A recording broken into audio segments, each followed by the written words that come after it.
You're not coming through. You're not coming through. Oh, I can hear myself. And now it's just echoing for eternity.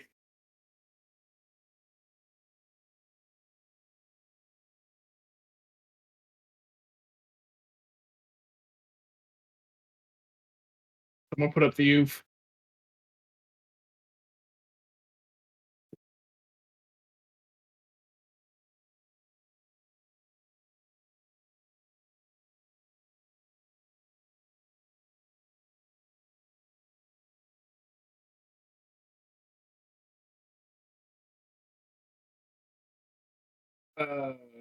Where the fuck did I put it? All right, here we are. So last session, I gotta mute myself. There we go. So last session, we just got out of the house and met up on the docks, bringing all the stolen goods and whatnot back as evidence, or maybe we're gonna take some of it. Don't know. We then split up to go and do our own thing. Some of us went to work. Others went to just do some shopping or, attend to some more personal matters. We then, later in the day, met back up with the council to talk about the smugglers and. Shut up, Catelyn. And we agreed to catch the remaining smugglers or deal with them in whatever fashion. We then split back up again for some various downtime activities. Richard went out fishing and had a starry vision in a nearby cove, one that he had never seen before, and I don't think he was able to see again afterwards. I might be wrong on that, though. And then afterwards, we went to the snapping line for Kalendal's magnificent performance, and that was where we called it.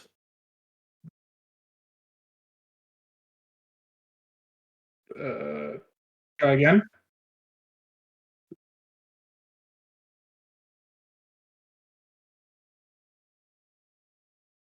Nope, nothing.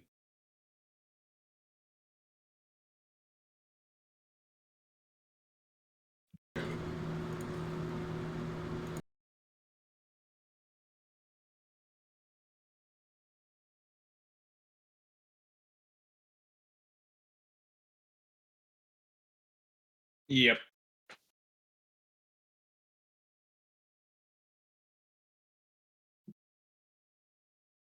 Do you have to shut down the program and redo it?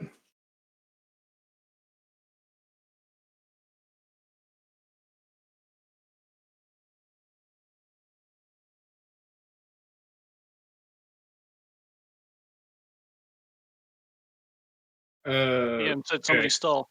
Hello, my baby. Hello, my honey. Hello, my ragtime gal. And now we're copyright struck. All right, is it working now? Saved? Yeah, there you go. Yep. What the fuck? Yes. Yeah, that was weird. All right. Well, now that we're back, thanks for doing the recap while I tried to fix my life. I still have no idea what happened to my other mic setting. I had to actually add a new audio input capture to fix it. He just wanted to dodge the recap. He lying. Please don't make me read the recap. But yeah, so at the end of last session, we finished with Kalendal's impressive performance, and then everybody headed off to the Wicker Goat, finished their drinking, or went to bed, or whatever anybody did. So now we enter a period where the group is awaiting a signal from the town to go and deal with the ship. The town has agreed to pay for their downtime. Has agreed to pay for their living expenses for it between now and then, and also agreed to help them out by purchasing any kind of mundane equipment that they think they might need to continue on solving the problem. So what do you guys get up to? I'd like to buy lots of rope. Pinky. boy. Sorry, I was reading something. I should have been listening a little closer. Or is this for like just after the show, or is this for the downtime period? I mean, if you wanted.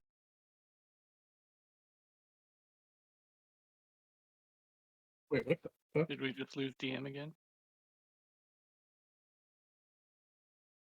Oh, you cut out for me. Blake I can bamboozled hear you me. now. So I thought it was. I gotta go for a fix the second other with my scene now too. CPU messing up again.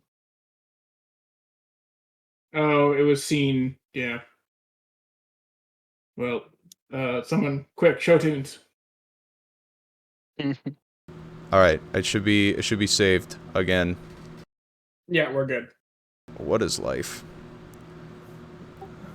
Okay. Baby, don't hurt me. So yeah, That's love, not life. I guess Ah. if you wanted to do anything specific after the presentation, other than just kind of party and celebrate. Nope. No, I'm good. I just was just clarifying. It was. One question: can I put a bunch of shit in a box in my house so I don't have to carry it around? Yes. Awesome. Literal shit. Yeah. That's fucking weird, man. Yeah, I mean your house would be you store shit in it as you would have previous going to an adventure. So.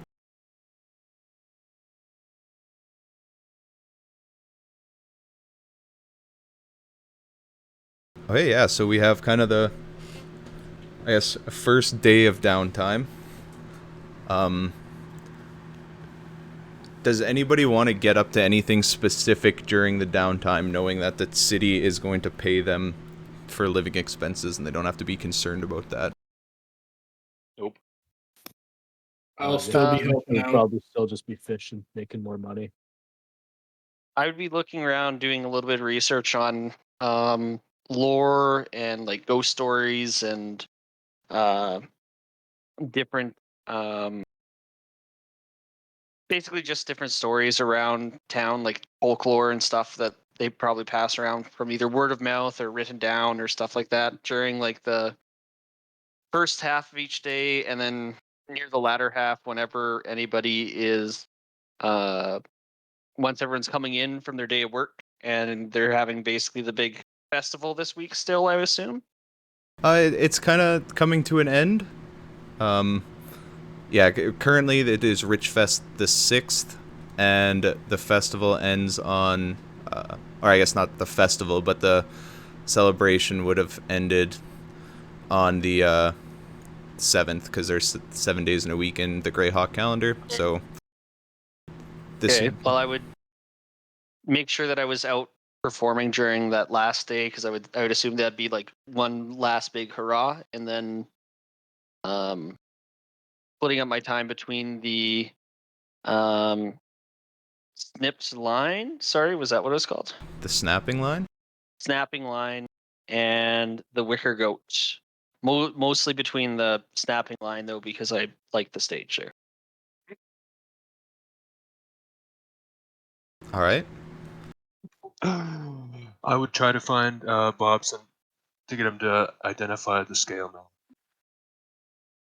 Is this the same night as Calendal's performance? No, just sometime within the Okay. weeks.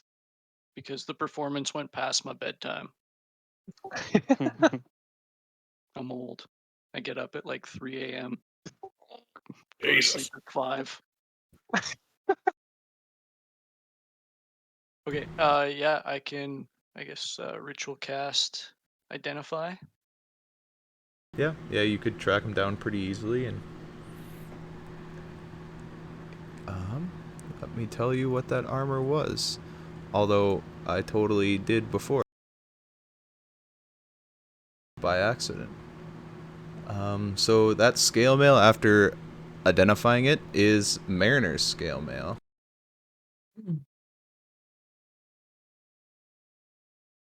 And what is Mariner's scale mail? While wearing this armor, you have a swimming speed equal to your walking speed. In addition, whenever you start your turn underwater with 0 hit points, The armor caused you to rise 60 feet towards the surface. It's got water. It's a life weight. preserver. I will send the description to... Yeah, it's a medium armor, I think, right? Or am I? It's Yeah, scale this mail. was a set of scale Yeah. mail. I can't remember which one scale is. That's all. Where the fuck is Catlin in my DM? Yeah, scale's medium. AC 14. All right. So I guess the fishers give me a survival check to figure out, see if you can track down where the fish are.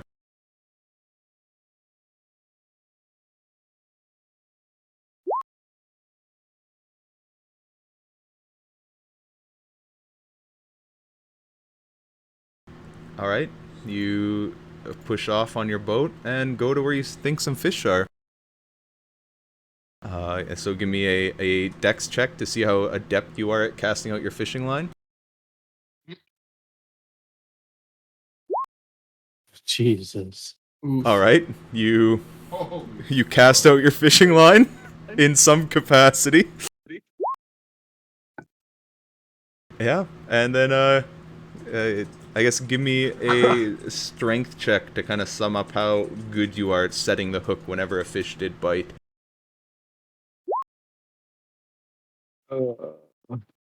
With your fishing tackle, I guess. Or yeah, that works. All right. So you successfully fish well enough to kind of earn your gold of day, but no more. And then I guess Mitch, you were also fishing, so give me those same 3 set of checks.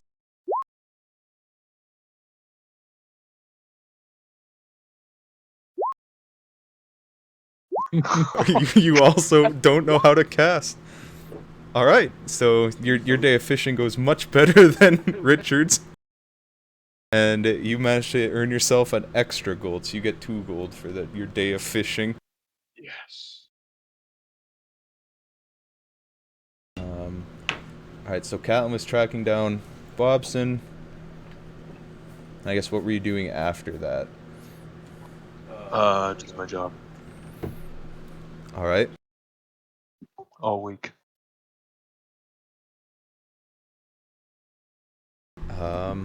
Yeah. All right. Give me some strength checks with your blacksmithing tools. See how effective you are with your job this go around.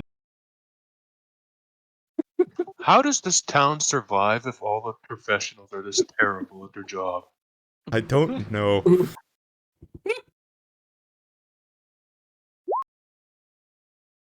We're all Oh hungry. my god! Do I get fired? Wow. Please. You don't get fired, but your companion, whose name I do not remember, Yasker? Is that it? Yes. He's pretty disappointed. You did not do very good. You do not earn your daily gold. Cool. See you guys next time. Fucking rip. And then I guess Bobson and Brett, what would you have been doing?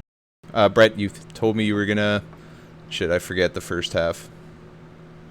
Spend time looking, like doing research and talking around and checking any records they have for different folklore or tales of the surrounding area. All right, make me a charisma check. I guess an investigation check to find someone to talk to, and then a charisma check to see how effectively you talk to them. Oh my god. All right, you find someone. I don't know these small towns at all. City kid is a little bit over his element here. Then a charisma check, you said, or a Yeah, a charisma check. persuasion, possibly, or What are you maybe trying not, to just persuade charisma? them of?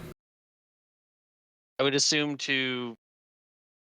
Yeah, no, makes sense. That's fine. Just a charisma. Yeah, Ooh. consistency. Let's just end the session before we get in combat and die. All right. Well, Incoming TPK. you show up to the docks after most of the people have left for the day, and you walk up to one of kind of like the fishmonger people that are sitting there, and you have a bit of a conversation, but he's pretty new to Saltmarsh himself and doesn't know too much. I'll get him a beer. Wait, what's that? I'd give him a beer, then I'd probably just chat with him for most of the day. All right. And then Bobson, what would you be up to? Bobson would be telling long, rambling stories about his youth to anybody in the tavern who's willing to listen to him. And basically that's it. He'd be idling and going to bed very early because that adventure took a lot out of him. All right. Guess I'll get you to roll some sort of check. Get a little charisma against the bar patrons' constitution. Yeah, I think I'm just gonna get you to make a pair of charisma checks for me to see how, I guess, if your stories are interesting enough to even attract anybody to listen. They're probably not. All right, that's fair. Oh, negative. What the hell? Basically, he lures them in with the 10. Like, they think this old man might have some wisdom, but the story is so rambling and incoherent, he drives them off with the -1. All right. So your guys' morning on the first day kind of it doesn't go that well. We have like a super fuck dice for like negative number rolls. Yeah, I should have added another one, but I didn't expect negative rolls. But yeah, so your guys' first day doesn't go that well, but in the second day, Brett, you're approached by a I guess I'll describe the individual. I guess I can show him if I can find him. I have too many NPCs in my list. I don't know how to show him to you without popping up a description.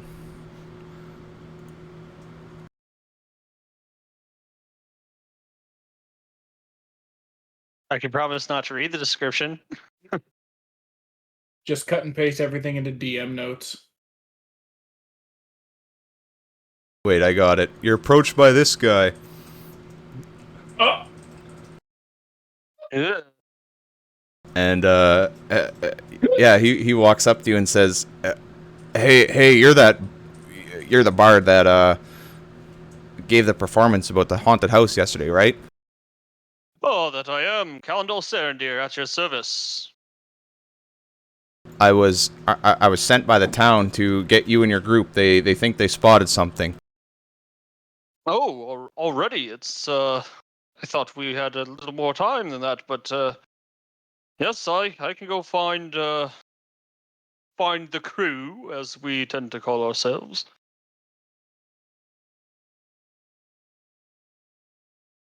Is there anything else? So, I just gotta stand there for a second. If when you got them all, meet me at near the city gate, and I'll be waiting. Oh, we're not meeting with the council. Oh, we need to head out right away. Interesting. Yes, well, I can go see if I can gather up the people. I'll see you in a few hours. A few hours, I would assume. It'd take me a little bit to get around town and go look for people, I think. I'm not really sure how this works. See you! All right. And he kind of jogs off towards the city gate. Okay. So I'd go and try and gather up from the taverns or keep an eye out of the ones that might be out by the docks and stuff and see if I can gather people up. And Yeah, I'd say, it's not too bad to gather them up. You, at this point, know where Wendell's been working, and Bobson's conveniently at that tavern. The two fishermen would kind of get in at the same time as they're just doing their day job, and gathering a group's not too difficult. Bobson would have been the tricky one. Is Bobson chatting with people, or is he napping right now? It's getting a bit later, so he's still kind of rambling, but there's not really anybody listening. Awesome. Like he goes in and out. He'll say like a few sentences and like fall asleep, and then he'll like wake up and just continue where he left off on the story, like he never missed a beat.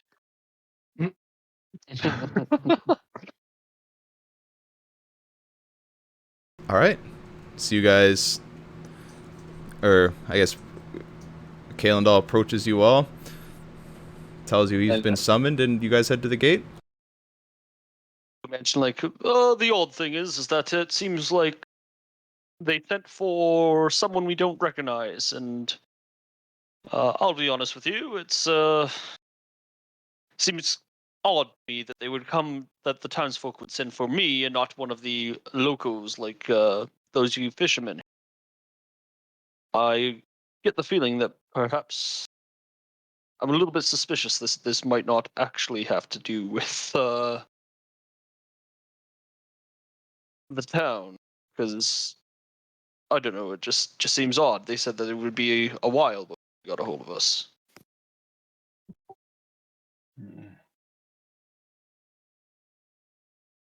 Did he say what his name was? No, I actually forgot to ask. I probably should have done that.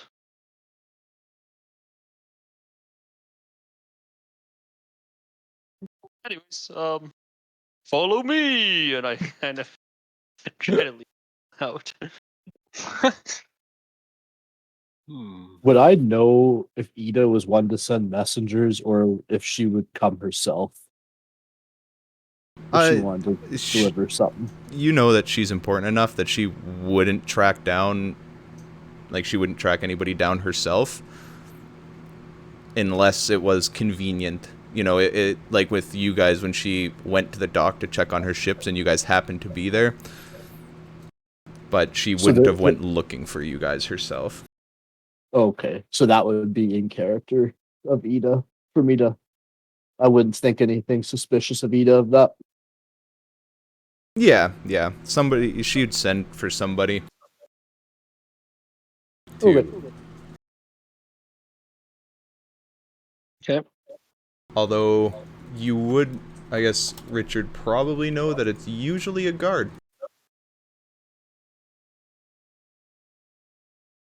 Like she wouldn't just send. Brando. Yeah, it street. would be some sort of guard. They might not necessarily be an on-duty guard, but a guard nonetheless. Okay, I guess I'll keep that in mind. But all right, so you guys head towards the gate. Tell my boss Yep. I'm gonna go on a break. Oh, I'll be back later. I forgot to get you to do your rolls. Blake, give me your Oh yeah. your Constitution check with your chef's tools. Chef Armstrong rolls. Oh my god. Man, are we awesome tonight? Yeah. All right. And then 2 with dexterity. Okay, that one's not bad. Yeah. Oof. All right, so you also kind of do pretty average throughout the day, and you do well enough to get your daily gold, but nothing more.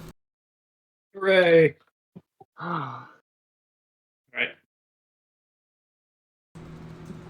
All right, so as you guys approach the city gate, you see Ned. Well, shit. You see a guy standing there who Brett would recognize from earlier. I get the feeling your name is Ned. Hi. I'm kidding. And he waves over as soon as he sees you guys approaching the gate. Greetings, my friend. Hi, I'm glad you found everybody. Although, where's that other weird character that was with you? Sigvald? I don't know. He kind of like disappeared. Nah, that's all right. We don't need him. Now, come on. We have to head back to the house. We gotta signal the ship. It was spotted. All right. Do I recognize this guy? Not in the slightest. I thought the high tide wasn't for 2 weeks. It seems like Well, I the was ship was thinking- spot early. Ship was showed back up early. Can I insight check him? Yep. Ooh. All right. Yeah, you get the feeling that he's lying to you. I don't think you spotted the ship at all. Well, I didn't spot the ship. Somebody spotted the ship, and I was sent. Who sent you, sir? One of the guards. I don't remember their name.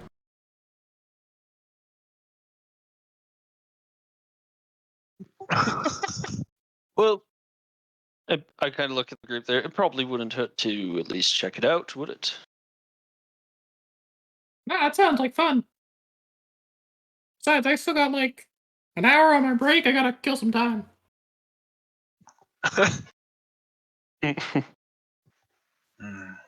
All right.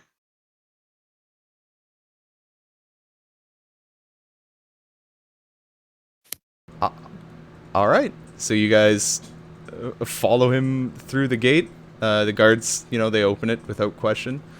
It's not locked down or anything like Baldur's Gate was.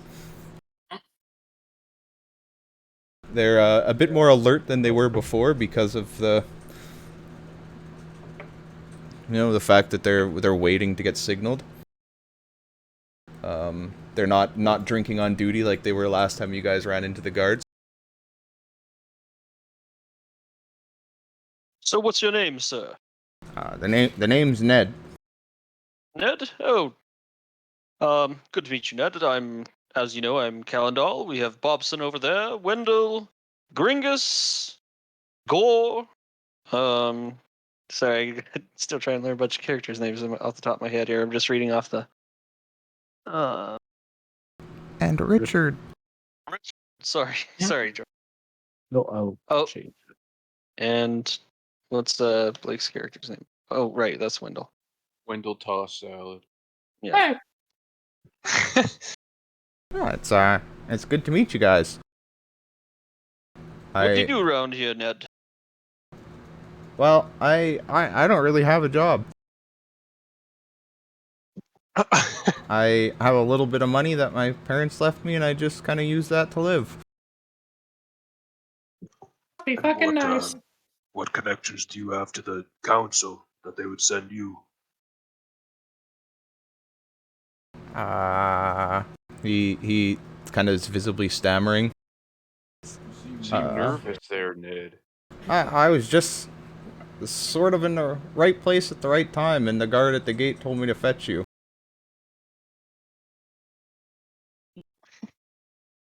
My now- experience with guards, they're always telling you to do something, so that makes sense. Now, he kind of. Oh yeah, this guy's lying.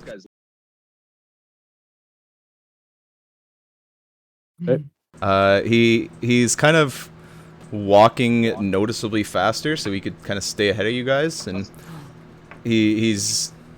I guess give me some perception checks for whoever's suspicious of him. Can I throw a net on him? Yeah.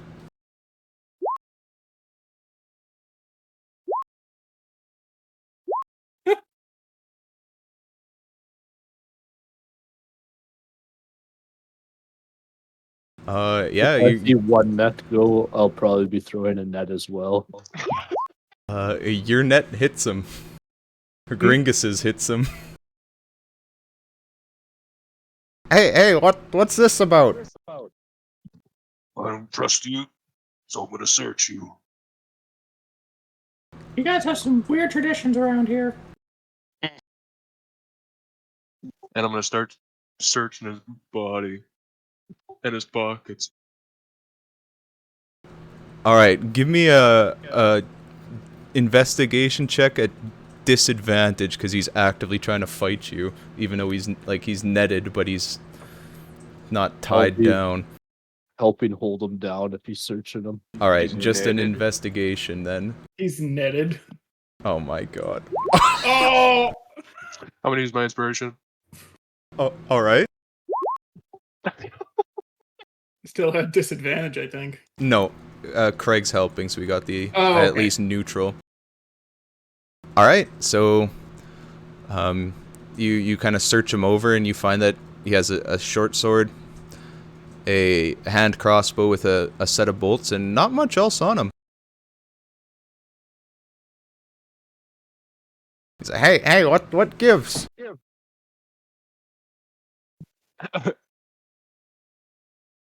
Where are they? Help! Help! I'm gonna take all his weapons and leave them in the net. Or try to. All right. Give me a strength check to see if you can wrestle him from him at advantage because he's restrained.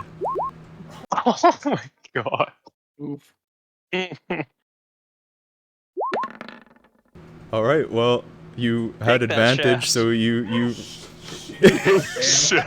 you successfully wrestle his weapons away because he is not strong. I'd say we go to the house, but from a different direction. Unless there's only one path up to the house.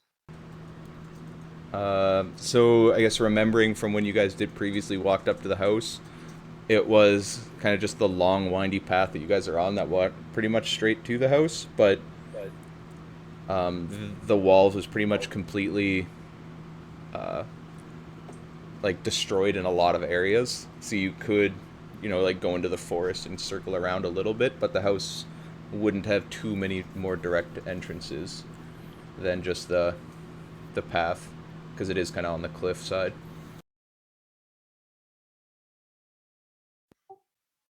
Yep, that's my plan. I say we should sneak up from a different direction and watch the house. Or at How least close are we to the house at this point? Are we like halfway there after this conversation? Kind of just in the road, or? Yeah, I'd say you guys made it about halfway. He was trying Well, to. before we go, we should at least check with our new friend here and see what might be waiting for us back over at that house. So Ned, it looks like you're in an uncomfortable position there. I apologize for that, but you're just a really bad liar. Now, Wait, I he would was lying? advise. It seems like it, yes. But what I would suggest that you do is you come clean. Let us know what's going on here. Let me know what your plan is, because just this whole story does not add up. I didn't really have a plan. That ship was spotted, and I was gathering the adventurers to go and deal with the ship. Wendell's gonna insight check him now. Oh my god. This is gonna end horribly. That's like his first natural 20. Yeah. Oh, not bad. Efficiency with insight. You know what? It's fine. Yeah, I guess Wendell, though, as far as you can tell, he's telling the truth. So look, Yeah, I think there's the whole misunderstanding. He seems to be on the level to me. I understand that, window, but we need to think about the facts here. So they want us to go to the house so that we can slip out in a boat to go to another boat, but the tide isn't even up for us to get out into the boat to begin with, to get out there. I mean, I don't know how tides work. I'm not from the coast. All I know is our friend Ned here is not making any sense. What are you wisdom checking, Craig?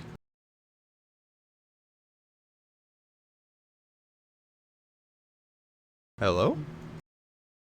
how smart I am if this is a trap or not, but with an 8, not really too sure. Well, earlier you thought he was lying.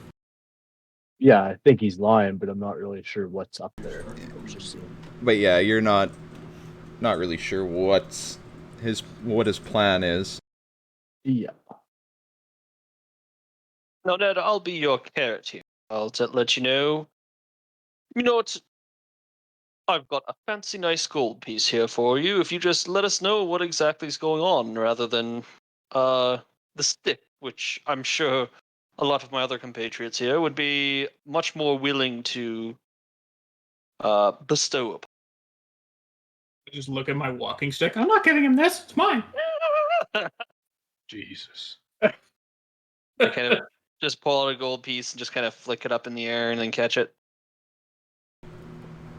I'm not trying to hide anything here. I was sent. Now untie me and let's get going. The time's of the essence. Maybe we should just kill him and get it over with, because apparently he can't be trusted. Well, let's not be too hasty. There's laws in this here town. We're not in town.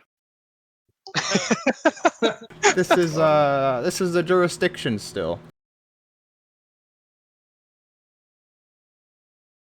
Well, by my reckoning, whatever happens, it's far enough away from town that perhaps nobody will even know.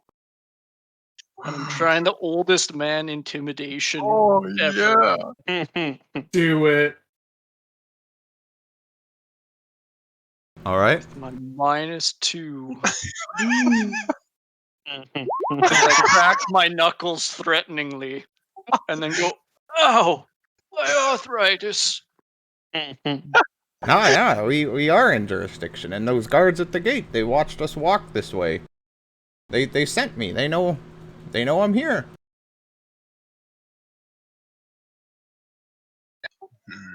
I mean, if we want to know what's up in the house, we could just go look. Yes, I guess we'll just. Or, my good fellow, would you be so kind as being able to help take our friend with us at least a little ways close to the house? You can leave him in the net, I would assume. Can I just throw him on my shoulder, DM? Yep. Yeah, he's not heavy, or not so heavy that you couldn't carry him. All right, let us go. I will carry him, and we'll figure out what to do with him later, I guess.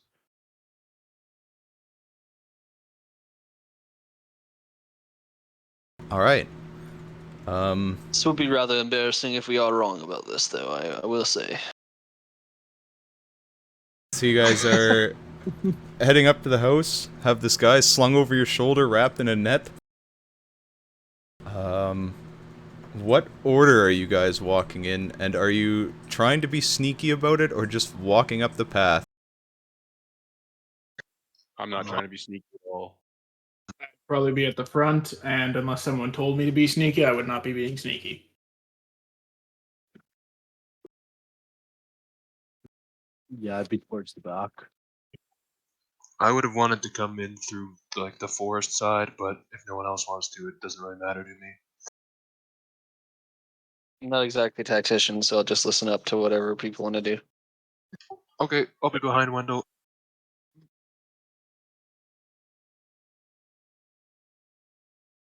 And you, Bobson? I'll be trying to be middle of the pack, but probably falling behind as everybody walks a little faster than me. All right. So you guys continue walking up the road. Ned tied over your shoulders. Wrapped in a net, disarmed. And I need you guys to roll initiative. If you can see this map. Except ignore Logan Yep. in the corner. He's not actually there. He's got a similar cocoon.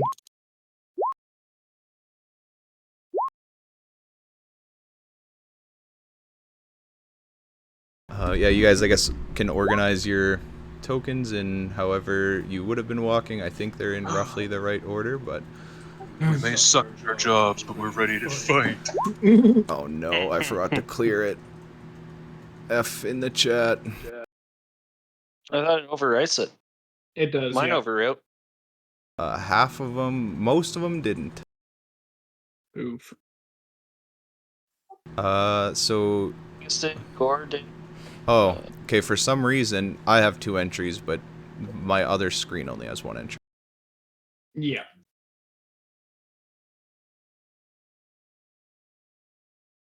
Oh my god, if I knew Ned looked like that, I would have just killed him on sight. It's Looks one like of the a reasons villain. why I was immediately. Yeah. So I guess now that you're all there, Distrustful of that token that's up on the map is, I guess you guys would be back. That's what Ned looks like. Looks like a Crazy. fucking zombie. Yep.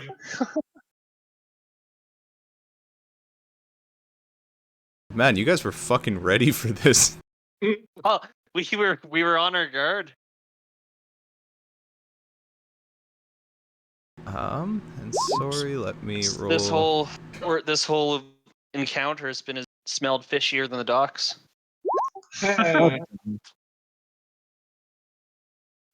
Richard's just blasting. Well, I'm trying to open it so I can read it and not actually click on it.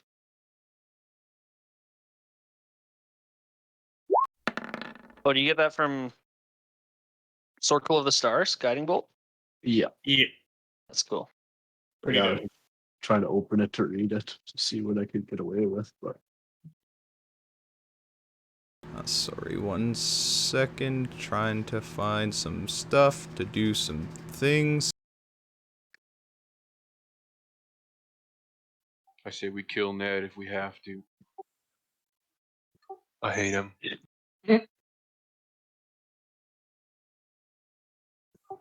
I can't. He got a real name though. Bandit though we can kill. Fuck that guy. Hey, you leave my friends out of this.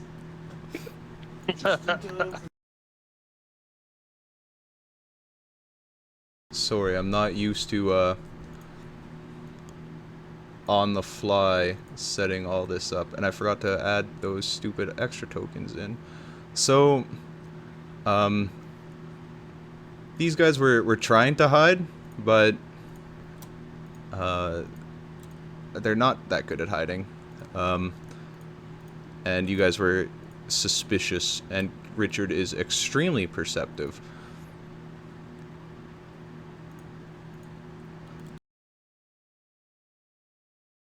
So in front of you, you see a few bandits and a scout trying to awkwardly hide behind the tree and failing.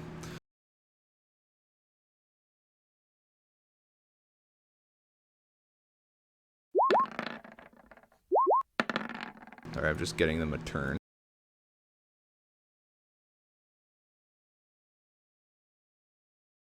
I think it overwrote their turn order. Oh, I see what you mean. Never mind.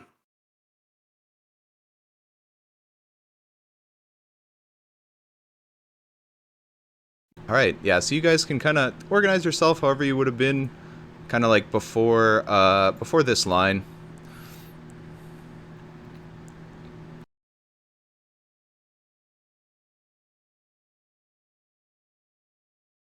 And there's 3 20s. What is your dex, Brett and Craig?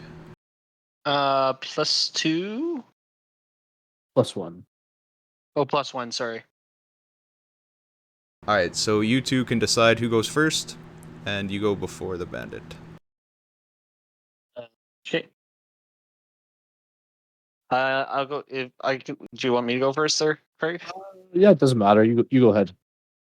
I guess we'll kind of see. You can kind of point out where they are, and I might just kind of yell out to the group there. Oh, well, this is rather disappointing. We were expecting something like this to happen. Now, we'll give you one chance here. Give it up. We know you're jumping us.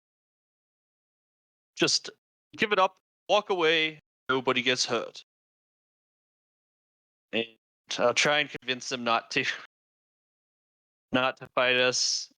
Best that I can.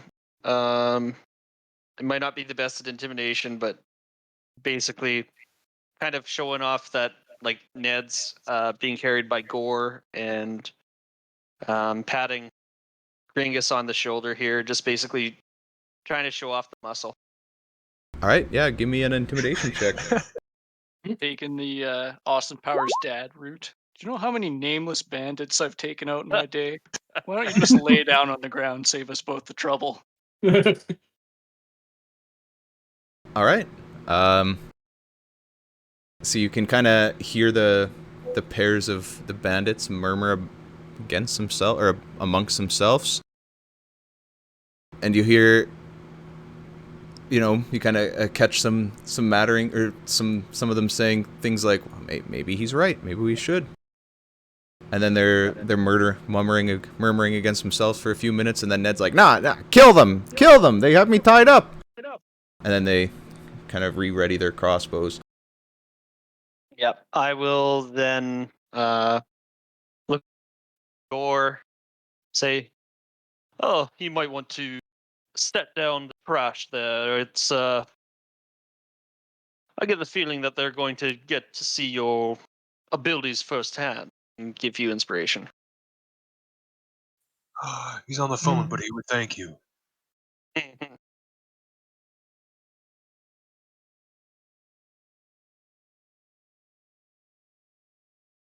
All right. So if that's your turn, Richard, you're up. Okay. I'm gonna run up beside Bobson. I'm gonna pull out my book of constellations. I'm gonna flip to a page that looks relatively like a constellation of a bandit. I'm gonna show Bobson. Look, Bobson. Look at the picture I drew. Looks just like that guy. I'm gonna point at the head of the constellation. And as I do that, a guiding bolt's gonna come flying out of my book. Oh, that's cool. That's dope. Yeah. All right. The guiding bolt hits. Roll damage. I was going for Yeah. Which one? I guess. That is the a guy good on the left point. up here. That's who I assumed, but I did not ask. Yeah. It does hit, and he's not actually even behind cover because that rock's only big enough for one of them. Okay. So yeah, that hits. Roll your damage. I think I just get that at level 1 is how it works. Yeah. Well, I mean, you get uses of it. But right now I think you only have access to level 1 spells anyways. Yeah. All right. Yeah. Your 8 radiant. Yeah. guiding bolt flies out from your little your map that you drew, and it strikes that bandit right in the head. He stumbles back pretty substantially from the hit, but is still standing. He looks like he wishes he would have kept his crossbow down. I'm then going to use the rest of my movement to run up beside Gringus and use my bonus action to transform into a constellation. And That's then dope. into the archer starry form and fire an arrow at the same guy. I think your guiding bolt still is your action. Transforming is just a bonus action. And I can use the attack. on the Oh, same. right. That's your archer form, right? Yeah. Okay, so yeah, I guess as you guys notice Richard, he's kind of a bit ethereal in appearance, and his joints are kind of all, lit up like a constellation would be, and it's a very odd sight. And there's a clear archer kind of a constellation on his chest. I was trying to read that. Oh, sorry. Everybody else seeing this, or are my eyes failing me even more than normal? Hey, I honestly don't know what I'm looking at. Looks cool though. All right, yeah. So roll your attack. Oh, Oh, Wow. All right. So first time you've ever done it, you kind of shapeshift into your stellar form, and the Would we arrow have that advantage? because of the guiding bolt. Oh, yep. Yep. Yeah. So I Nice. lied. Your first time shapeshifting. Your arrow streams out of your chest. True, and it. Were you hitting that same bandit? Yeah. Yeah, and it strikes him dead in the head again. Just a follow up as he finished recovering from the first one. Roll your damage. All right. Yeah, that guiding bolt hits him, and his head just kind of dents in, and he falls over, dead. headshot. I'm assuming it's still daylight out. Yeah, it's getting later. By the time you guys walked here and gathered each other, so it's not nighttime. Like it's still bright, but it's probably about 8 p.m. Okay. I'm gonna turn to the rest of the group. I'm gonna draw another pretty picture tonight. And that's my turn. When you wish upon a Richard. I should have saved that for inspiration. Damn it. All right. Big entertainment corporation, don't sue us. We're gonna get a copyright strike on the VOD now for the melody matching. Yeah, because I sound exactly like the actual song. I'm that good of a singer. Brag about it, why don't you?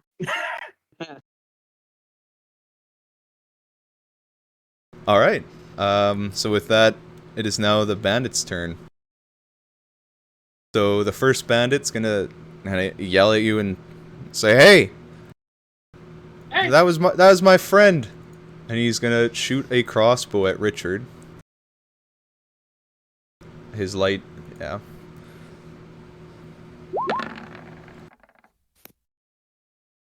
Does an 11 hit?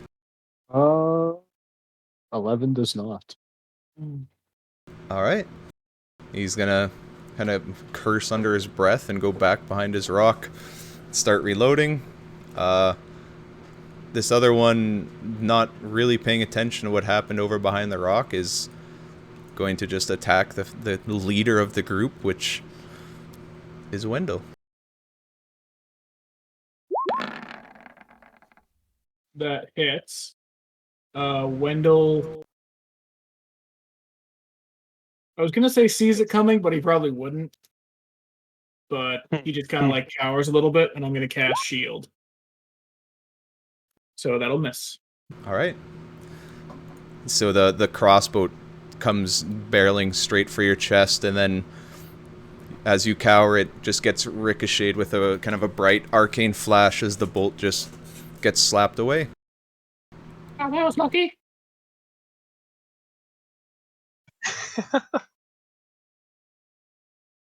Oh, I was gonna say the third bandit from the trees, but this is the corpse that I moved to the trees because I didn't want to delete the token.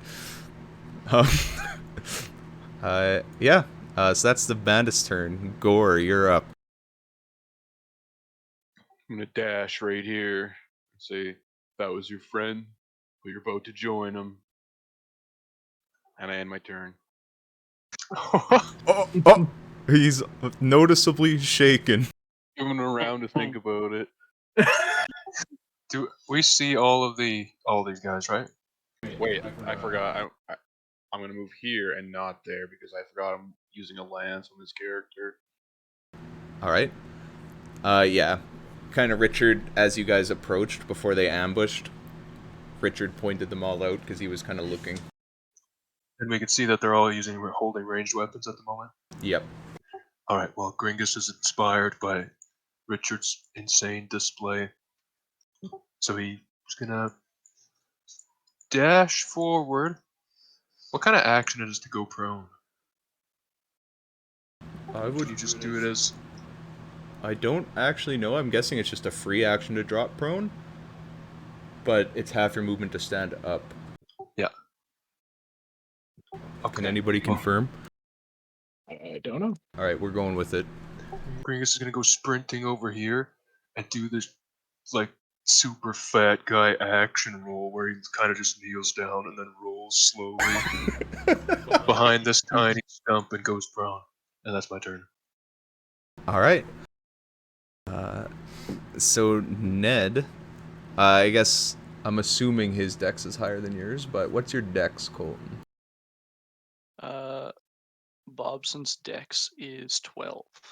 Oh yeah, I guess I should have mentioned I would have dropped them. I'm not gonna carry his ass all the way over here. That's a fair point. I didn't move his token, but okay. Yeah, so Ned would go first. So what is it to break out of the net? I think it says in the net description. It's gonna be a DC 10 strength check or dealing slashing damage to it. I think. Yeah. All right, he's gonna try to break out of the net.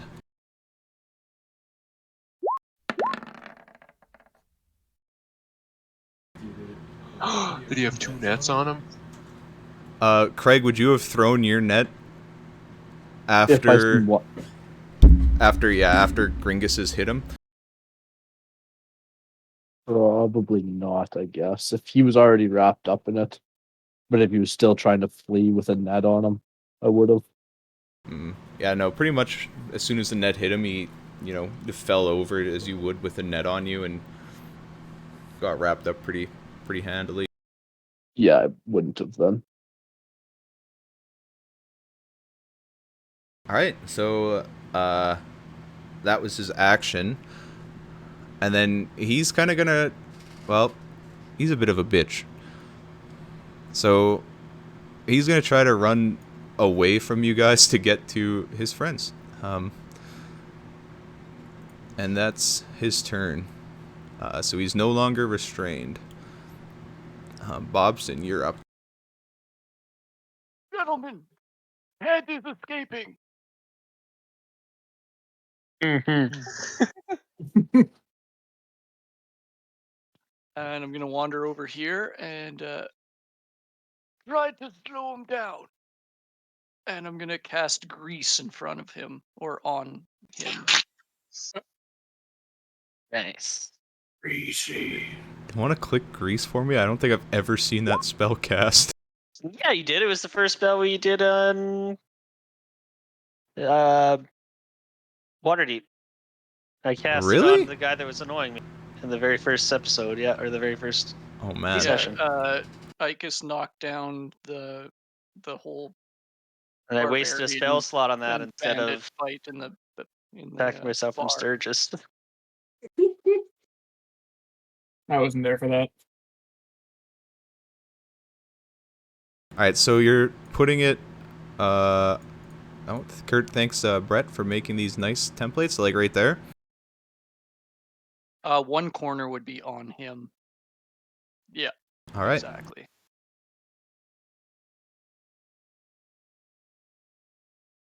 Alright, and he needs to make a dex save or fall prone.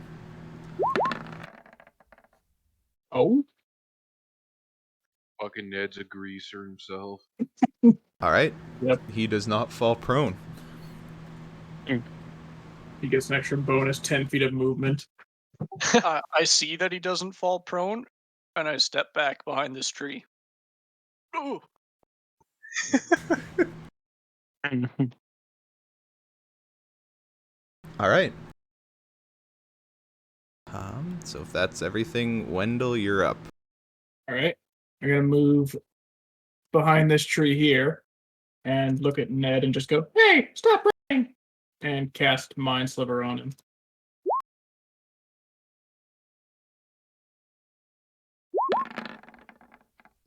God damn. Man, Ned's rolling real nice. All right, so he does not seem affected by your mind sliver. All right. That's my turn. All right, it is the scout's turn. So they're gonna kind of walk up from behind their little tree that was not that effective at hiding them because Richard is the eyes of a fucking eagle. And this first one's gonna try to fire at the prone guy hiding behind the tiny stump at his disadvantage. Do I have half cover too, or am I too fat for the stump? I think you'll get half cover from that stump.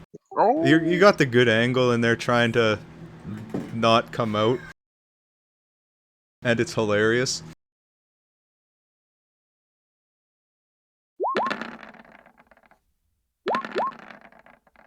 All right, I think this. What's your AC? And half cover gives plus what? 2. All right, so the second one I believe hits then. And is my attack gonna work today? For 5 damage. And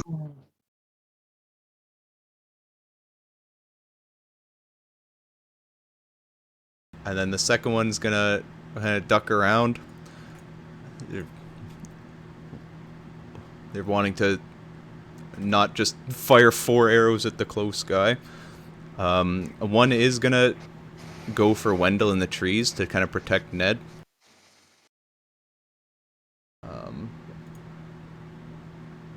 But I believe your shield is still up, right? Blake? No. No, yeah, it would be. It's like up until the start of your next turn, right? Yeah. It's 1 round, so So that 7, I'm assuming, yeah. misses. It would miss regardless. And then the second one's going to be going for Richard. Oh my god. Ned's rolling good, and then everybody else is not. Does a 7 hit you, Richard? Nope. Alright, so the scouts kind of both duck back into their little brush. And Brett, it's your turn. I'm gonna move up to here. Kind of yell over at this scout over here and go, "This honestly has to be the worst plan that I've ever seen. This is I think I've seen a 5-year-old come up with a better plan than this. You're all just brutal." And I'm casting vicious mockery at that guy. Alright, and that is a wisdom save, right? Yeah. Oh yeah, I think that passed. Alright, he kind of just scoffs at you, and it seems to be working pretty good. Luckily for you, I am 5 years old. And I'm gonna call out to Gringus. "All right, Gringus, I couldn't get him, but I'm sure you'll finish the job." And you get Bardic Inspiration. Perfect. Alright. Richard, you're up. Unless, I guess, do you want to move anymore, Brett? Nope, I'm gonna basically just try and take cover behind this tree. Okay. Yeah, Richard, you are up. What's the range on a spear? Can we throw a spear? I think a spear is 30-60? Or... I think it's 20-60. I know a javelin's like 30 It is, something. yeah, it is 20-60. So Okay. you can throw it at within 20 feet at normal, and then within 60 feet at disadvantage. I believe is how those work. I'm gonna move into the trees a little bit here, and then the scout that fired at me, I'm going to throw a spear at. The one that fired at you is the northern one. Yeah. Are we within 60 feet yet? Yep. Right. Yep. You could, and they are kind of like ducked behind the tree, and so are you. So they'd, I think, would be at half cover. I guess not quite from that angle. So unfortunately, with disadvantage, your spear misses. It kind of just sails short, lands like right. If I could ping, here, doesn't hit Gringus, but yeah, it does not make it all the way. Okay, and then I'll bonus action fire a luminous arrow at the same one. All right. Yeah. So that does, I believe, hit. Yep. So roll your damage. All right. So as the scout's kind of laughing at your spear throw, an arrow shoots out of your chest and just connects. They kind of wrinkle in pain a little bit, but seem to be pretty okay. And yeah, I'll duck behind this little stump here. All right. So now it's the bandit's turn. So this first bandit's gonna try to close in on Gore and probably fail miserably, but it's gonna do its best. And it's gonna make its a scimitar attack against you. Oh. All right. For 2 damage. And then the other one's gonna say, leave him alone. And he's gonna shoot a crossbow at you.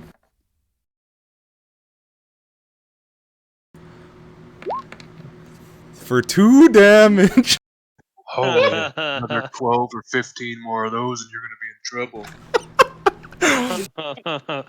Yep, 12 more to be exact. Alright. Yeah, that's the bandit's turn. Okay, you're up. Wow, that kind of fucked me a little bit. Stepping into my attack range. So I'm gonna try and stab this guy with my lance recklessly. Alright, so I think that gives you default attack, right? Because they're within your range. Alright, yeah, 20 hits, roll damage.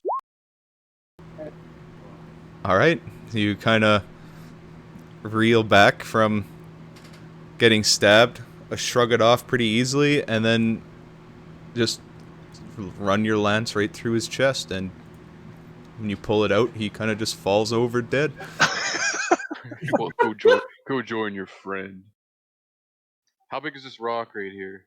About as big as it looks. You can kind of crouch behind it, but if you like stood up, you would be above it. Alright, I'm gonna crouch right here. Yeah. Yep. Alright. Gringus, you're up.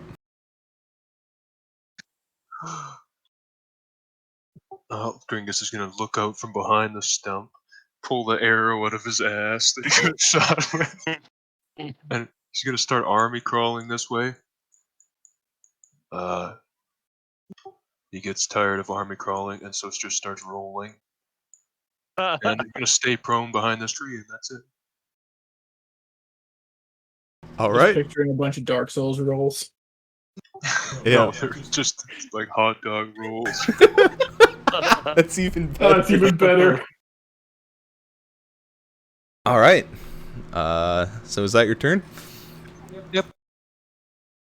Alright, so Ned's gonna try to move through the grease, which I believe is difficult. So it's 10 feet to go to there. I gotta move it because it's above him.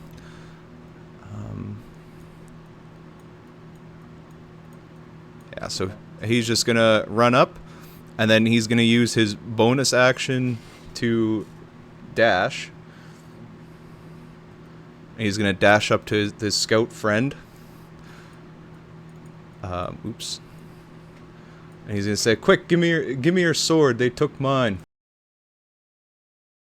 And then he's gonna pull out a vial that was like stuffed in his shoe, like between its sock and his shoe. And he's gonna put something onto the short sword, and that's his turn. If only someone would have searched him. Did he see me? Yes. Shit. Did he see me? You can't see me. He walks by Gringus. Alright, and Bobson, you're up. All right. Bobson is going to step out from behind the tree, see that Ned made it further away, see that he's got a sword now, and he's going to say, this seems like a job for more permanent measures. Ignis. Yeah, but Nice. he is not behind cover at all. Though at 22 hits. Alright.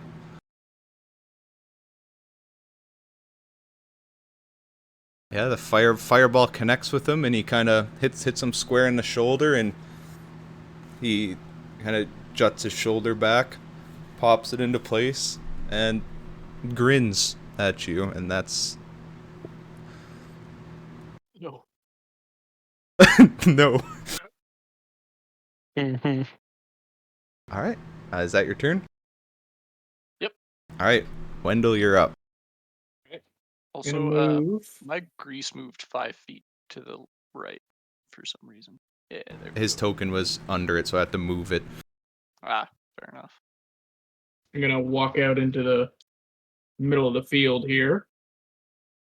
I just measured it and I already forgot how far I can go. I think it was there. Yeah. Close enough. And I'm gonna point at him and go, "Hey, I said thing!" And I'm gonna cast Chaos Bolt at him. Oh. And I'll use a charge of foreknowledge for advantage. All right. Roll your attack. And use your spell. Oh, there it is. All right. Well, So he is not behind cover. So 12 hits. all right Nice. then. I will use. I forget how this fucking spell works every time. I'll use psychic damage. So he takes 15 psychic damage. All right. So yeah, that bolt connects with him, and it hurts a lot more than the first one. His grin has faded quite a bit, but he's still standing, but pretty shakily. All right. I see him still standing. I just go, Ignis! And use my font of magic to get a spell slot back. Spell Oh, Ignis. Yeah. So I saw Bobson saying that and thought it was important. That's awesome. Bobson face bombing in the back. Probably. So there's another flash of arcane energy and like nothing happens. And that's my turn. all right. Stop it, lad. You're gonna get us all killed. I mean, I haven't really done anything yet. So this scout's going to wiggle out of cover and just be annoyed at Wendell for hitting their boss and fire 2 longbows at him. Oof. Those miss. Nice. All right, it's gonna kind of duck back behind its little tree cover, and this one, not having seen the glaive being used yet and having give away its sword, is going to back up.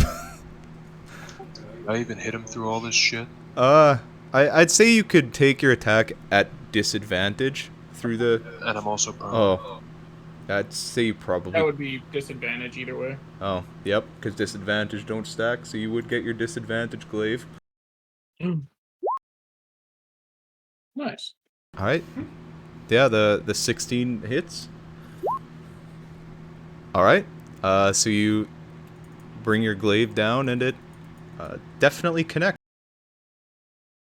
And they continue to kind of back up a little bit, limping significantly more than they were 5 seconds ago. And it's going to fire 2 longbows at you. Although you're still prone, so both at disadvantage. The master tactician. Yes. Apparently. I think those both miss. Yep. All I bet right. he's probably almost the same height when he's laying down. When he's Oh, the girth. All right. And then, Gore, you actually hear some rustling in the bushes behind you. And 2 more arrows fling out from the bushes at your back. Fuck. And they both missed. Oh my god. I feel bad for it fighting these guys now.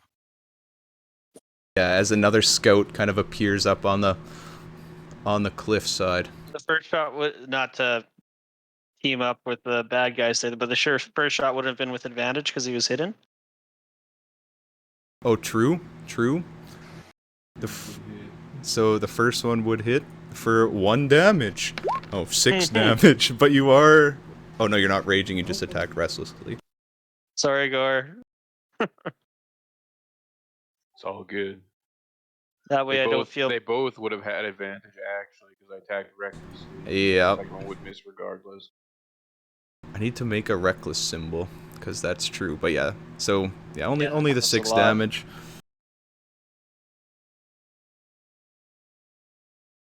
All right, and that's the end of the scout's turn. Brett, you're up. I am going to viciously mock the scout that I tried to mock before. Look, you're not even shooting the bow right. I don't know much about shooting bows, but I know I could do better than you are. And vicious mock him again. Which one are you mocking? The one in the field? That one, yeah, guy. Ned agrees with you that he's not shooting the arrows right.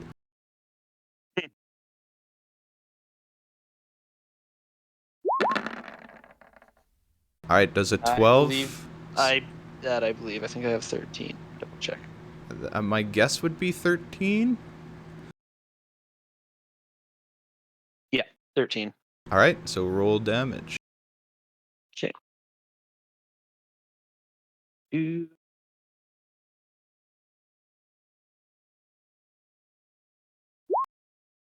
Yeah. Max. Yeah. All right. His hands kind of jut up to his head because I don't know how to envision vicious mockery even hurting. But he does not look too good. He's bleeding profusely from his leg from where he got glaved and clutching his head in pain, and yeah, he's not doing too great.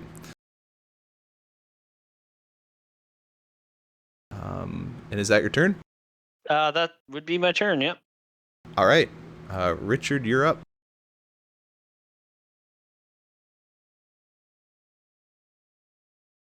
I'm going to run up to my spear. I think it was somewhere around here. Yeah, don't know exactly where I pinged, but that's pretty close. I am then going to throw my harpoon at Ned. All right, he does have half cover through the trees. Yep. So your 12 would miss. Okay. And then I'll bonus action fire another luminous arrow at him. All right. And your 9 would also miss.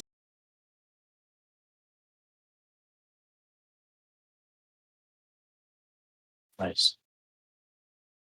Feels good, man. Yep, that's my turn. That was like Gerbeck, the one encounter last session.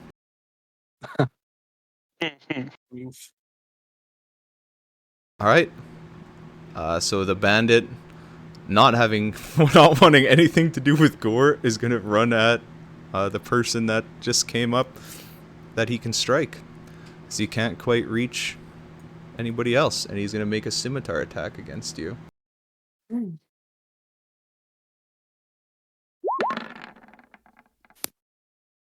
Yeah.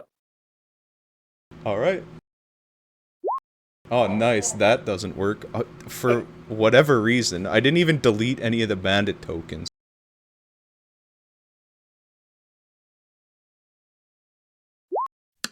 For 3 damage.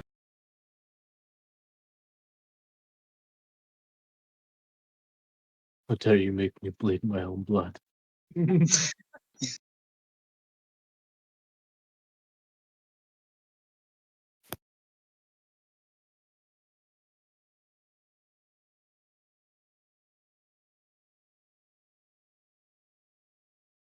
Alright. So yeah, that's Amanda's turn.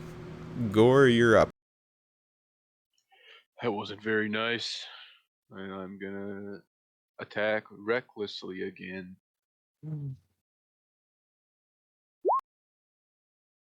Yeah, 25 hits. Alright, for 7 damage.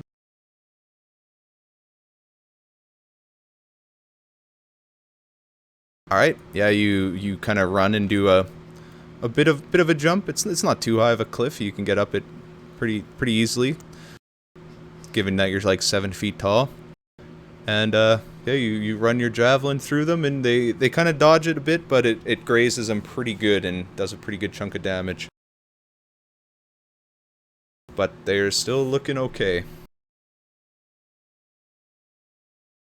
Alright, Gringus, you're up. While Gringus is gonna slowly stand up with like the one hand on his knee, get up, and walk over to Ned and beat his ass. Alright. Or not. A 10 misses.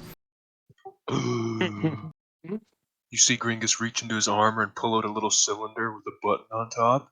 He puts one end in his mouth and pushes it down, and you hear a little tss, and he's gonna action surge.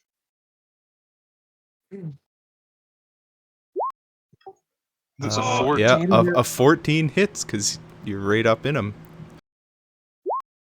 Alright. How do you want to kill Ned? I just want to cut his head off. Oh, Decapitation. Alright. I Yes. forgot about that game. What game is that even? Brutal Brutal Legend. Hmm. Yeah, so you swing your glaive straight across in it after missing the first one, and you just slice his head clean off. And his mouth, where his head lands on the ground, his mouth still grinning a little bit. And That's it for that's Gringus. it. Ned is no more. Actually, can I still fall prone? Sure. Okay, that's it. Falling prone is a free action. 5e. Aha! Oh, nice. Nice. Let me put a big X on this guy if I don't keep hitting the wrong button. There, he gets that because the X is under my turn order. Oh, and I would have moved my last 5 feet. Alright. So Ned can't really do anything. Bobson, what are you up to? I would step out over here, and I would firebolt one of the scouts over here. Alright, yeah, they're standing right out in the open. But a 9 unfortunately does not hit. Oh, drat! That's it. Alright, Wendell, you're up. All right. Where's my? There it is. I'm gonna move up to where I saw Gringus hiding because it looked like it was working. And let's see. No, it's too far. I will just shout at this guy. Oh, it's still on my ruler. I'll shout at this guy attacking Richard and just tell him to leave him alone. And cast Mind Sliver on him.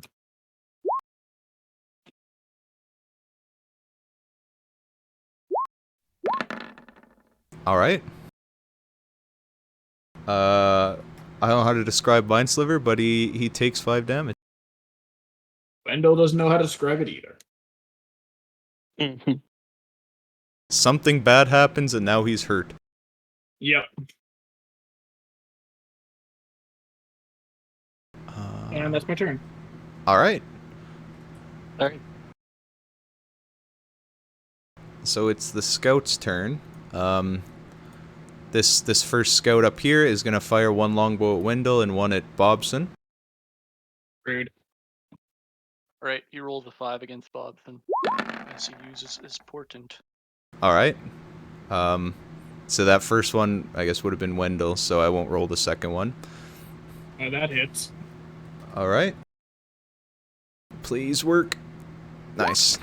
Oh! That hurts. Oof. That hurts a lot. Max down. That makes up for them missing 6 of them last turn.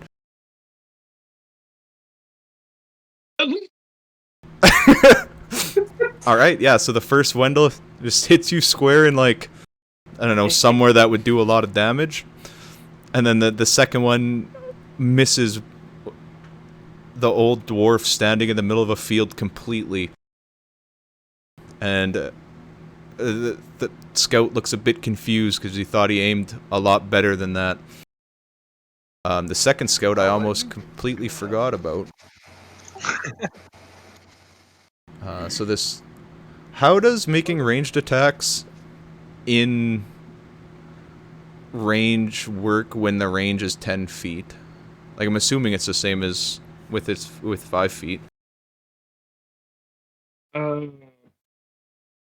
It doesn't say it says specifically within 5 feet that range attacks have disadvantage, so I'm guessing if he's 10 feet away it'd be fine. Even though he's got a reach weapon. Alright, well, I don't know why I asked. I'm going to overrule it anyways, because it doesn't make sense. Because Gringus could effectively reach out and hit his longbow while he's attacking, which is how I envision the 5 feet thing anyways. Yeah. So, I mean, he's going to make his 2 longbow attacks at you. Because he doesn't have a short sword, because it's on Ned's corpse. And they're both at disadvantage. Wouldn't have mattered because they both miss without disadvantage. And then this other one is going to try to use its short sword on Gore. Because it actually has a short sword, so it's going to make its 2 attacks. And you attacked recklessly, so I think it's a 13 and a 21. Alright, for 3 damage.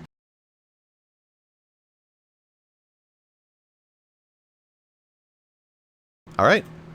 That's the scout's turn. Brett, you're up.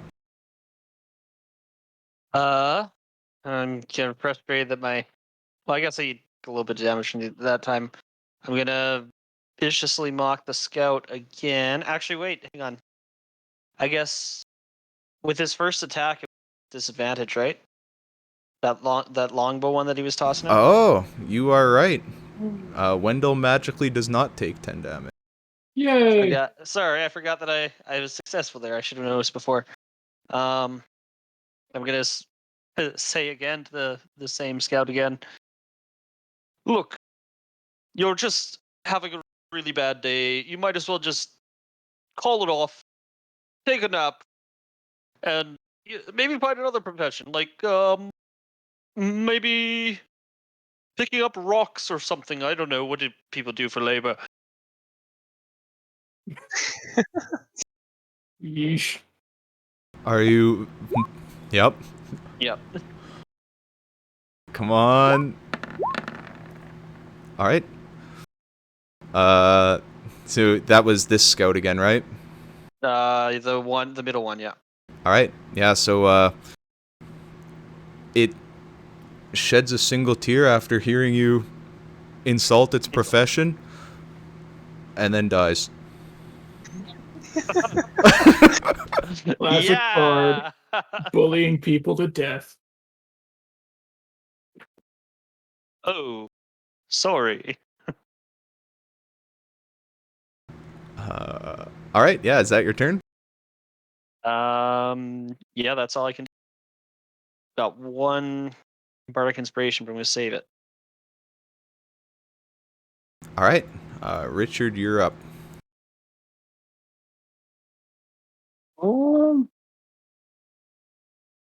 I'm going to create a bonfire directly in front of me.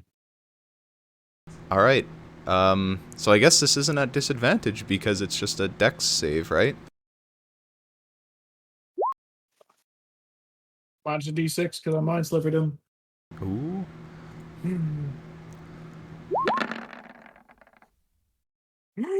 It might Agreed. matter. Come on. Oh. Oh, he ties the DC and just makes it out of the way of the fire somehow. Goodness. And then I'll bonus action. Fire an arrow at him. Point blank range. All right. It would have been at disadvantage, but a 17 hits. So roll damage. All right. So as he's kind of busy dodging the fire and trying not to burn, an arrow comes out right of the arrow of the constellation and connects square with the bandit as it punctures a hole right through his chest, and he is no more. Oh.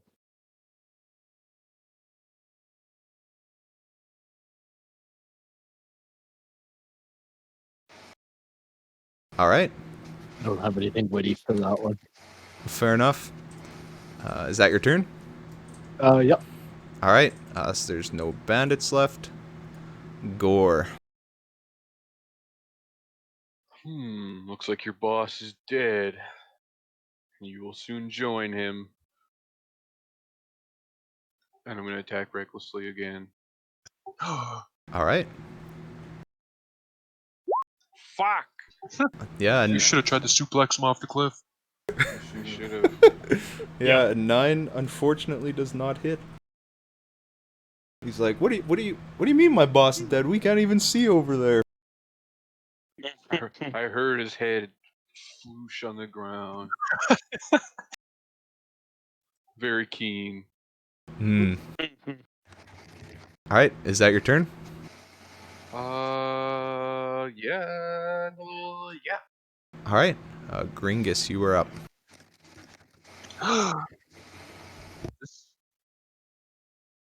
The scout's still here above me? Yep. This is the other one?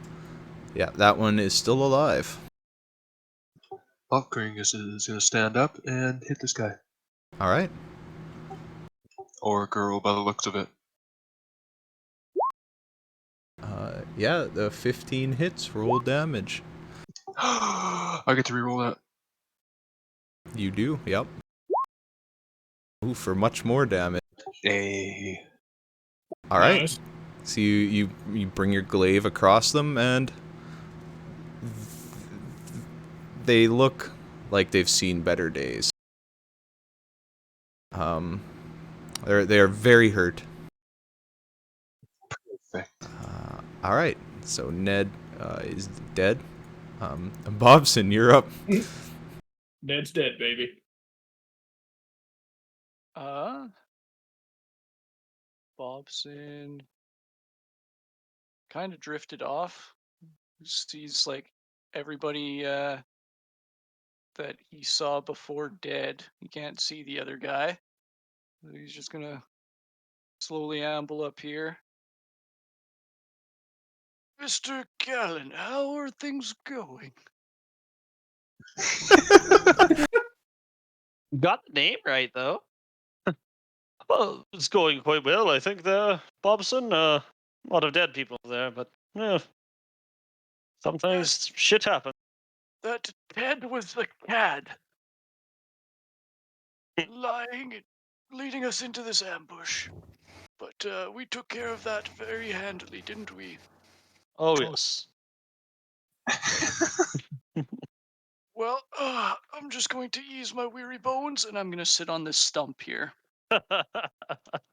All right, That's my turn. Wendell, you Be a are good up. story we can tell. Oop. All right. Double check my terrible movement. Hey, I'm you gonna run get over to this 25. bush and mind sliver the scout over there. All right. One day I'll remember what save it is. Intelligence.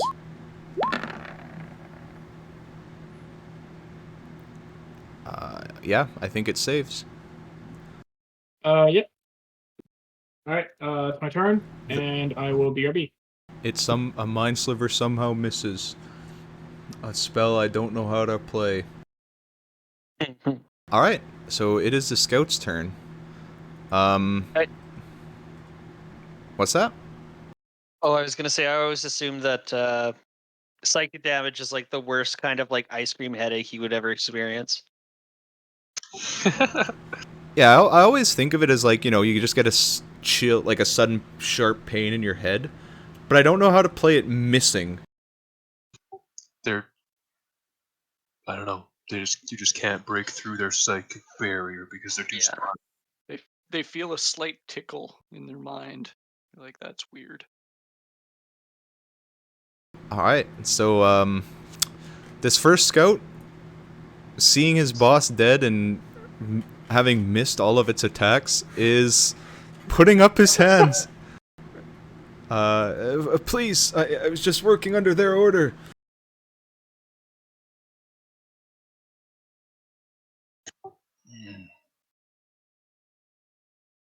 I'll tell you anything you want to know.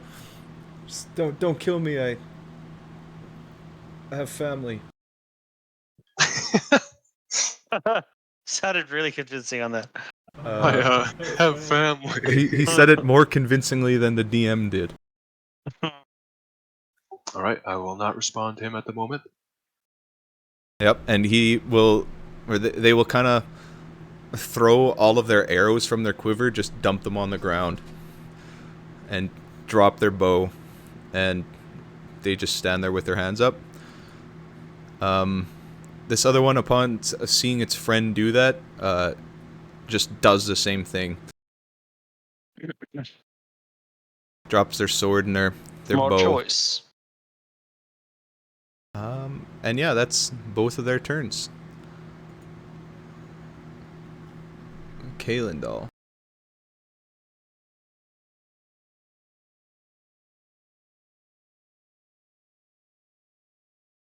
Brett?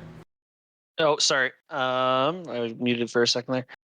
I'm going to just walk up, seeing the fight is over. Go stand there and kind of go, well, at least you two seem to be the smarter ones of your group. No. Who sent you? Why are you after? You said who sent you, and what was the second question? Why are you after us? Alright. She sheepishly points at Ned and said, he sent us. We weren't told why, we were just paid.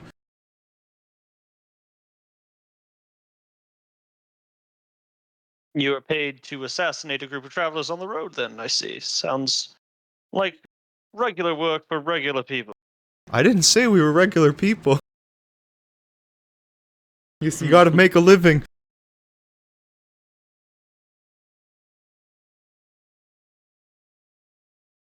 I'll see if anyone else wants to say anything. Can we just talk? Yeah, if nobody plans on killing them, then I don't think we need to go through initiatives again, but... I was going to walk here, and as I was walking away, say, "This it was a wise decision to give up," and then turn around and recklessly attack this chick behind me. Trying to kill her. Holy fuck! So I guess, yeah, first then, Richard, would you be attacking anybody? No, I planned on going over to Ned and pulling off his other boot. Alright, so, yeah, I guess, yeah, I'll let you do that. Go ahead and give me an investigation check. So good at these. Find it. Oh my god. Alright, yeah, you know, noticed where he grabbed the vial from previously. You pull off his boot and search around, give it a shake, pull off his sock. Don't really find anything, so you know, pull off his other boot and sock, and yeah, don't really find anything else. His feet are gross. Oh, I'm firing a luminous arrow on his feet then. Alright, yeah, an arrow comes out of your chest, and I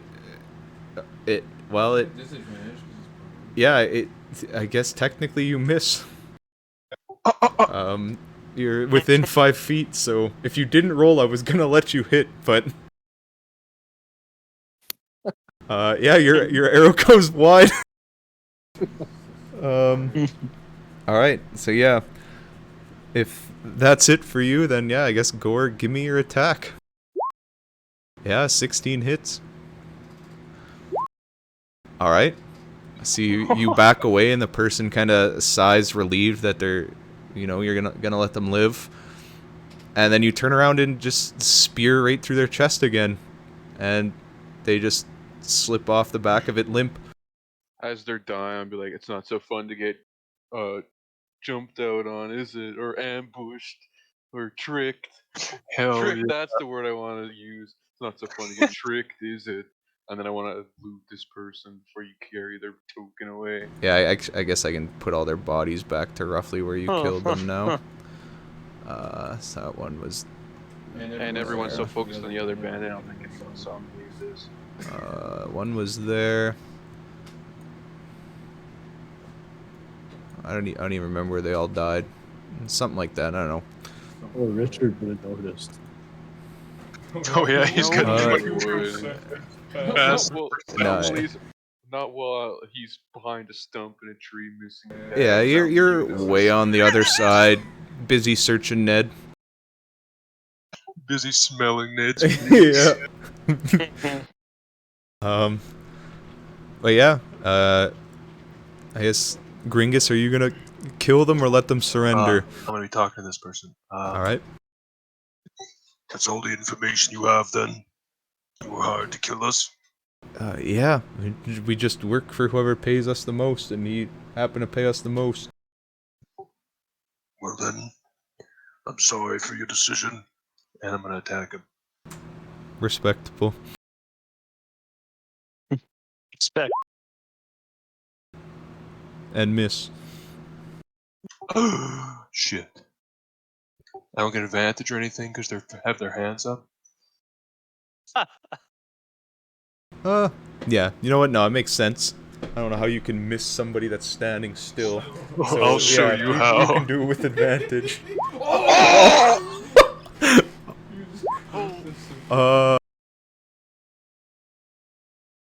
Yeah, you killed this bitch in the next life. You did enough damage to finish her and kill her again. Oh my god.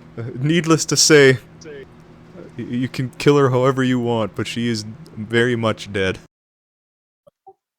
Just as swiftly as possible. Alright, I'd say head off is probably quickest. Yep. Thud.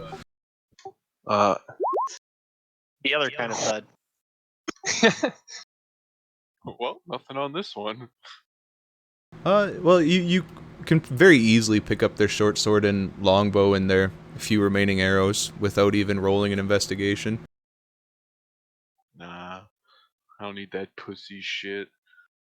But yeah, are you guys, I guess, at this point, would you just be searching all their bodies? Probably, yep. Yep.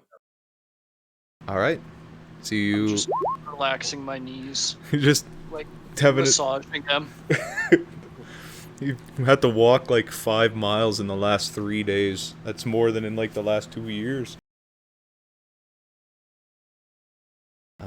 Yeah, so I guess you guys go around to all of them, and whoever was looting. Between the bandits, you would have found 3 scimitars and 3 hand crossbows.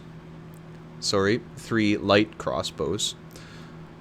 And then I guess between the scouts, you would have found 2 short swords and 3 longbows. And then Ned, you would have just found the extra short sword since you already took his weapons. And an empty vial. Poison? Of something? I was interrogating this lady up here, and when I turned around, she just dropped dead. I'm not entirely sure if that's how that works.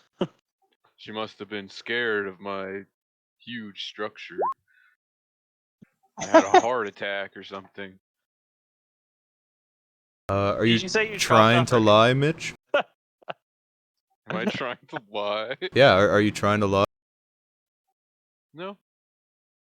Alright, yeah, Craig, you know he's lying. Well, you know that's not what happened.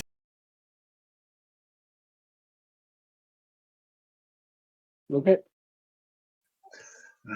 If he calls me out on it, I just go up, pick up her body, and be like, see, she had a heart attack. She doesn't have a heart anymore.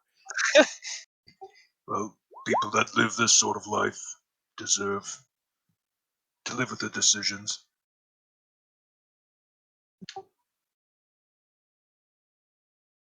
Well said, friend. That's how someone would have found out of our plan with the council.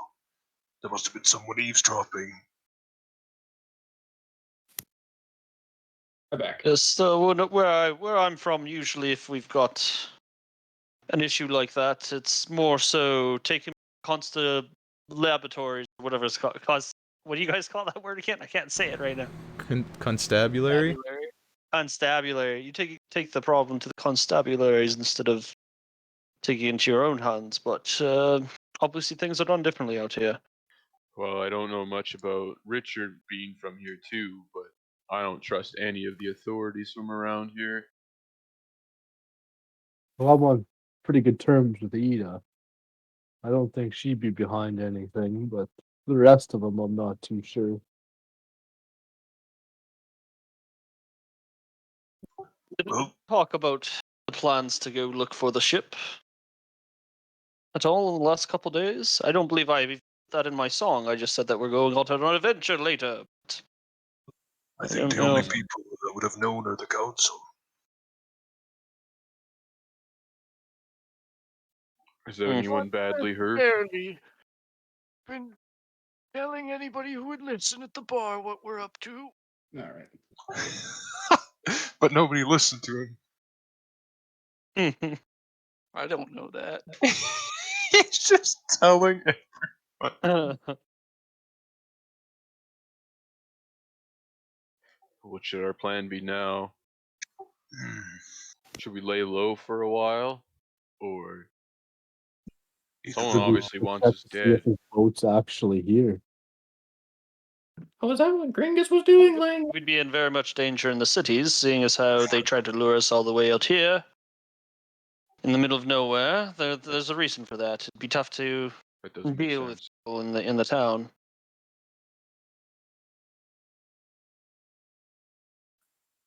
We could What have. do we do with all these Walked all the bodies? way here. I don't want to walk back.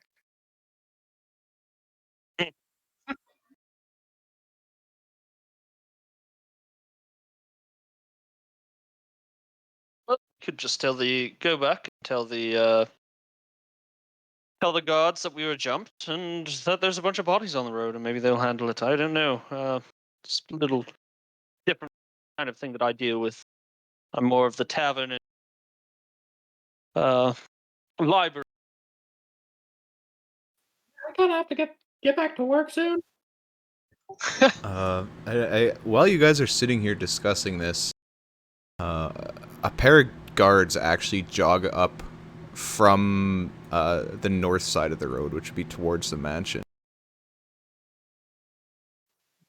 They Oh, look, just who we're looking for.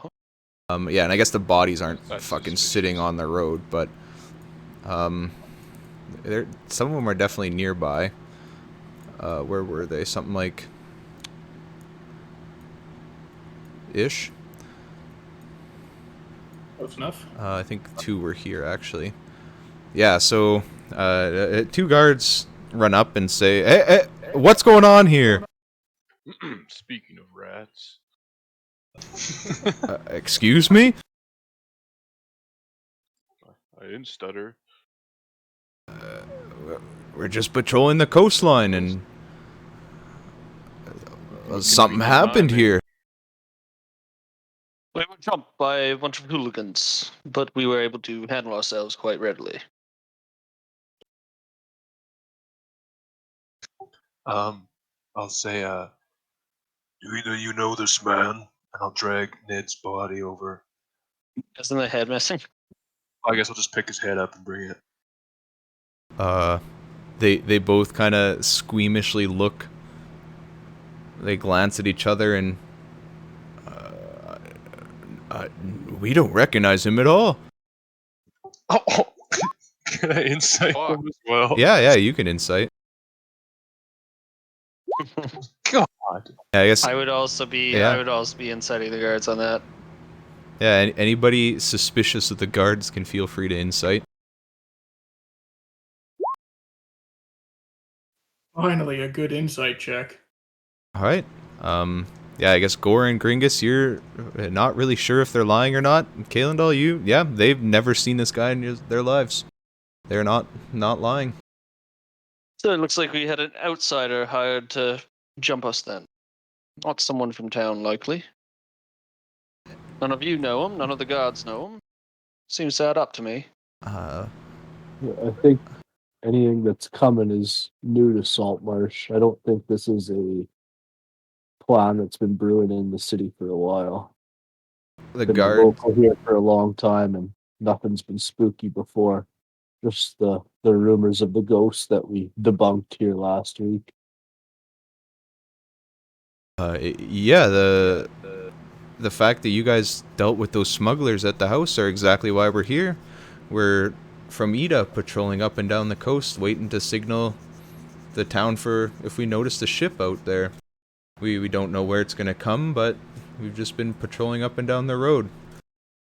There's 2 more guards stationed at the house, and we just go back and forth from here to the gate. So you were just at the house then? Half an hour ago. And there was nothing suspicious going on? Nothing that the other guards reported. Can you guys stay put for a minute? We gotta look at some of these other people and see if any of them are from Saltmarsh. There's definitely bandits in the area, but we're not used to them being so close to home. Well, I'm gonna plop down on the ground, pull out my tattoo gun, and start making more lines on my arm. All right. Yeah, the guards kind of walk between all the corpses and ask you to point them out if you are so inclined. Yep. All right. Yeah, they're pretty puzzled at each one. They don't recognize any of these people from being residents of Saltmarsh.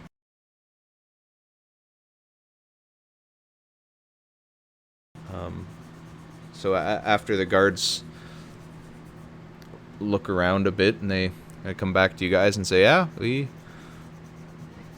neither me or my partner here recognize any of these folk. I think we should Probably. Oh, sorry, go ahead, Brett. It's probably for the best. Better to deal with some rowdy outsiders instead of causing and stirring up some drama in town.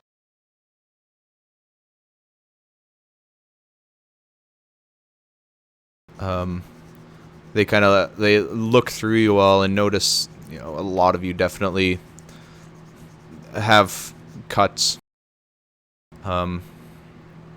They look back kind of between each other, and I think we should go report this to the gate and get some stories straight here, make sure that everything's on the up and up. We'll send another set of guards out to collect these bodies so they're not just sitting on the road. You guys... All right, well, we'll head back to town then, if that's all right by you. Yeah, you're not under arrest, but please do come with us. I'm confused. About what, little one? We're not under arrest, but we have to go with you. It's weird. Well, you don't have to come with us. We would just... It'd be very nice of you if you did. We're heading back there anyways. There's no reason for us to go to the house anymore, seeing as how it was an ambush.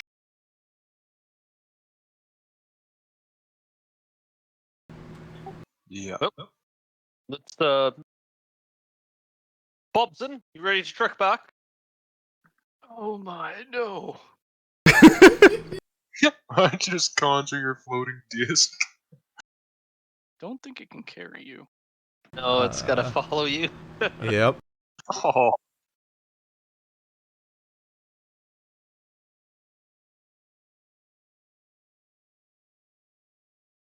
right.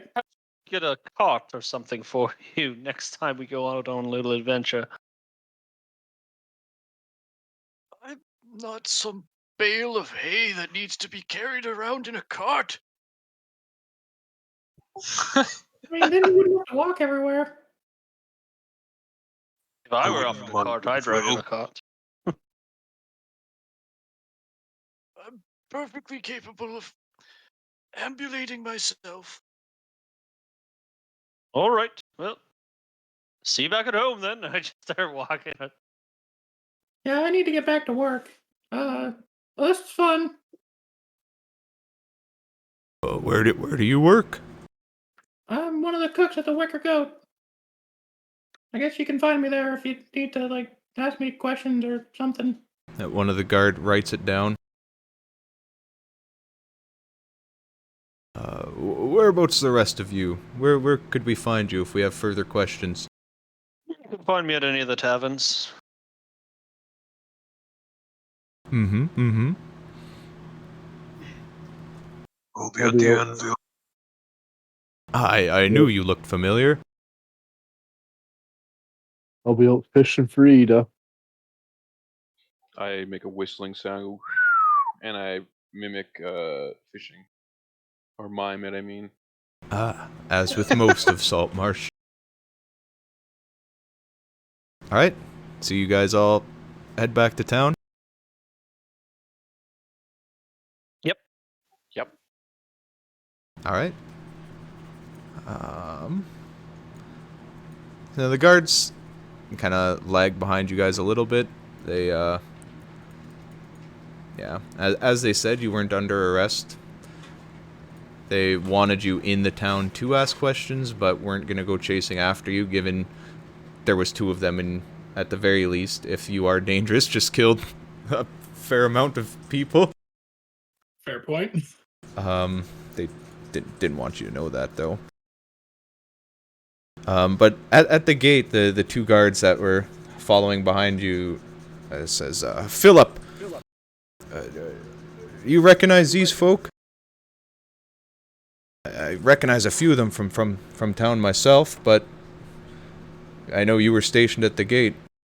And the one guard that's standing there, they left with somebody I didn't recognize about two-ish hours ago, and he gives a bit of a description, and the one guard with the notepads like kind of nods. Yeah, that matches the head. Matches the head. I mean, they're squeamish, but it's not the first time they've seen weird things happen. Yeah. All right. I just thought it'd be funny because like the other guards didn't have any context. Just matches the head. Oh, that's actually a fair point. Philip kind of looks up, puzzled, and the guy's like, I'll tell you about it tomorrow. It's been a long day. I've walked up and down that road 4 times. Yeah, you guys are free to do whatever you were doing in the city. We'll come find you for further questioning if we need it. Okay, All I'm gonna right. go back to work now. And I go back to work. As we're walking away from the gate, before the crew starts splitting up, I'm gonna say, I believe we should discuss our plan of action. Of what? We're far away from the guards now, eh? Yep, they none of the guards can hear you. They're they were still you guys walked ahead a bit and the other guard were sitting talking at the gate with the 2 guard station there. Okay. Aside from Ida, I feel like we can't trust anyone on the council. I don't know. The one that owns the bar seemed pretty straightforward and paid well. I retract what I said earlier. Any of the town council has not given me any reason to distrust them in the past, but going forward, I don't know. But in the past, they've always looked out for the best of Saltmarsh.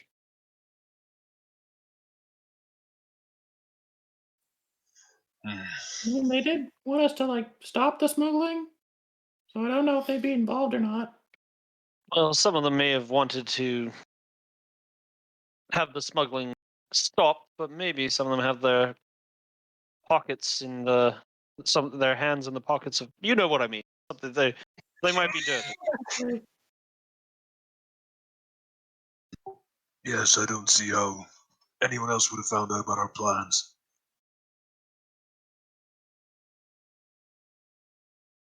Also, it seems to me which of them might be the dumbest of them, because that was a rough plan to not think of the tides. Wasn't there one guy on the council you described to us as a wild card? Or were you talking to like Bobson or somebody? Yeah, there was one guy. So when Bobson was asking about kind of the politics around the council, there is one that's a wild card in the sense that Ida and Gellin typically vote for the same things. Manistred and Eleander? There's a lot of names.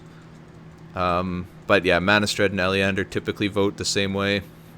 And then the 5th one isn't predictable in how he's going to vote. He kind of votes... Swing vote.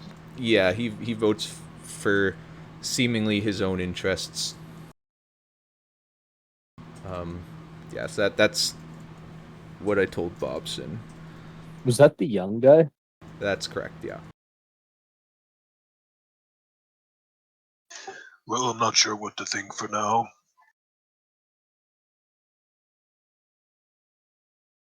Might have to do our own little investigation. I don't know if we really want to tell the council that we're on to them as well. We could just say someone tried to take our money. Mm-hmm. Yes, I agree we should hold our cards for now. Wait, you guys have cards? I like cards. I've got them back at the tavern. I play sometime. Nice.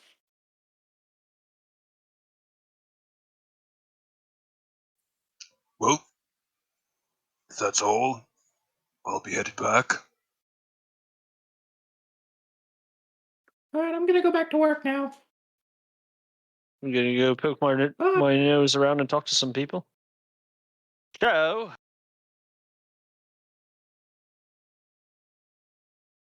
Alright, so you guys can all head your different directions? Yeah, I'm going back to work. It is, like, pretty late. Like, you guys were fighting kind of at the start of, the sunset. It's getting pretty dark. Dusk. Yeah, that's the word. Dusky dusk. And you were about halfway to the haunted house, which is about an hour and a half-ish walk, considering you guys have Bobson with you and Wendell. So it's about 9:30, 10 right now, so there's not really a back to work.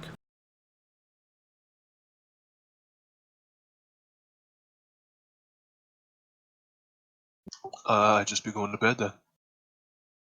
I'll follow Wendell back to the bar, have a beer, go home to bed. Yeah, if I don't have to go back to work, I'll have a beer with Richard. Tell him some fucking weird stories about how I got here.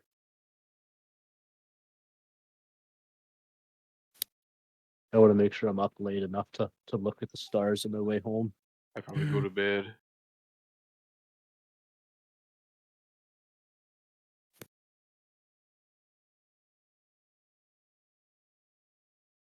It's 9 o'clock. I haven't been up this late in years.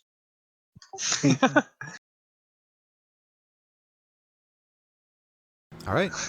You guys can go for your few beers. Most of you guys head to bed. And yeah, wake up and it's the next day. I need you guys to roll some dice.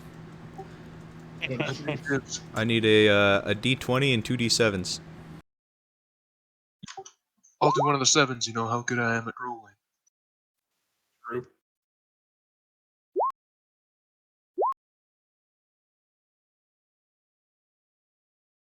Did we get a short rest or a long rest? Yep. All right. These Neato, gang. are important. Yes. Ooh. And I can refill my inhaler.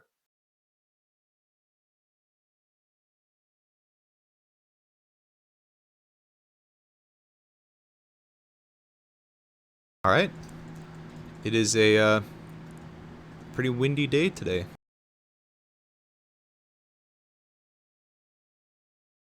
That's what we roll for, is weather. It's one of them. But yes, I do make you roll for weather because it is relevant. Well, high winds. In an high ocean-based waves, and the campaign? tides I that doubt it. come in. It will be significant. Alright. So yeah, so you guys wake up. It's a pretty windy day. And it's, well, as far as you guys know, it's just more downtime. But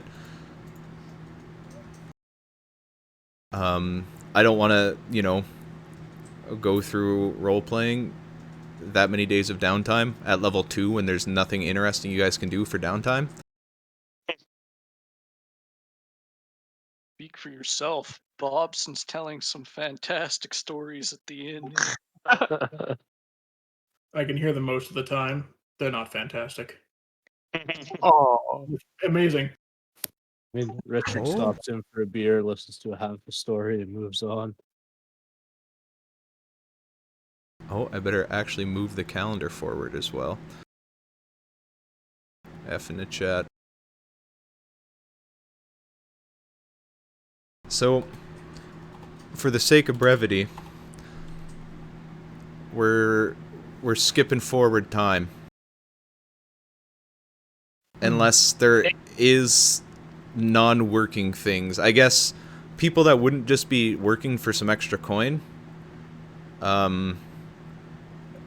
let me know what you would have been doing for the week. So we're going forward 1 week. Okay. Same thing I have been doing, just trying to gather up folk stories and performing it. Folk stories by day and performing by night. All right. Would you be like carousing or just looking for like news? Like going to the dock and looking for some Probably stuff. more so carousing and like just trying to find people that are on their time off. Just trying to get stories from them about legends and lore and sea monster stories and stuff like that. All right. I won't say that. Well, unless you want to be like the actual carousing downtime activity is like expensive. Yeah, no, I don't think I'd be. Well, how expensive is it? Like, it's just buying people drinks or what? It costs 2d10 GP for a week of doing it, and it's No, at. I would probably do that. I think I'd be buying people drinks and trying to get stories from them, getting people to just be friendly with me. All right. I will have to give you a contact. Okay. But yeah, roll your 2d10 cost.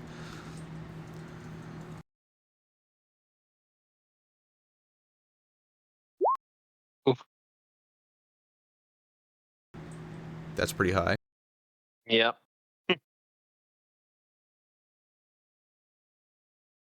Oh well, worth it for the job.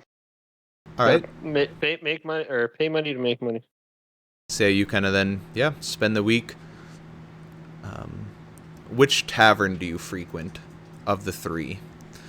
Oh, most Or of the dock, not I most- guess. I probably spend more time at the snapped line, just because that's where I tend to play the most. Probably go to both, but that's where I'd spend the most amount of time.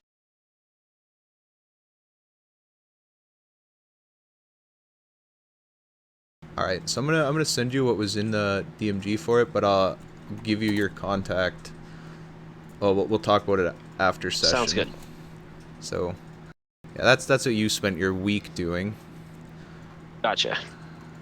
Okay. Thank you. So I guess Catelyn, at the beginning of your kind of next day here, you're approached by the owner of the blacksmithing shop, whose name I forget. Farah. Yeah, you're approached by Mafera, and she gives you the, hey, Gringus, could you? This is really just Gerbeck. She is not Gerbeck. Me, Brayden. I don't know how to make a deep girl voice, so I'm not going to. It's just a medium man voice. Hey, Gringus. Somebody dropped off this plate mail. Could you focus on repairing it throughout the week?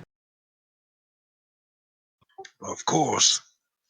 Beats the hell out of making fishing hooks all week. She, ha ha ha, gives you a little chuckle. Ha ha ha. Yeah, I remember when I got to do a bit more interesting work. But we gotta make what's profitable. Yes, I understand. Richard, did you pay them to repair it or sell it to them? I don't remember. I paid half. Yeah, you paid 50 gold for them to repair it, right? Yeah, I still owe the other 50 gold. Alright.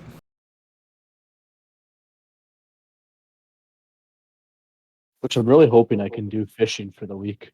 Make the extra gold I need. Alright. Yeah, so that's your specific task, is to focus on repairing this plate mail. Thank God. Instead of making shitty fish hooks. So we're gonna do, the entire week's worth of downtime. So, just give me 5 strength checks with your blacksmithing tools.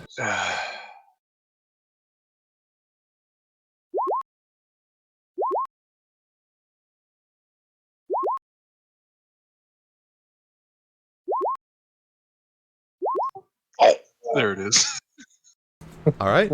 You spend your week kind of coming in every day, focusing on that plate mail. By the end of the week, it's pretty much ready to ship. A fine piece. Good Good work there.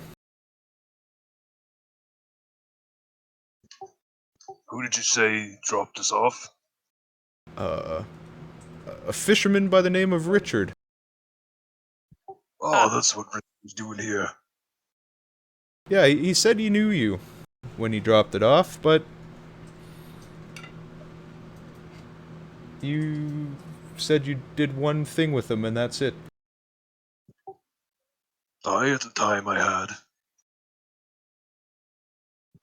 Very interesting man. You think he's good for the rest of that gold? He still owes us 50. He seems good for it. Alright. We'll hold it here in the office until he comes by with the rest of the money.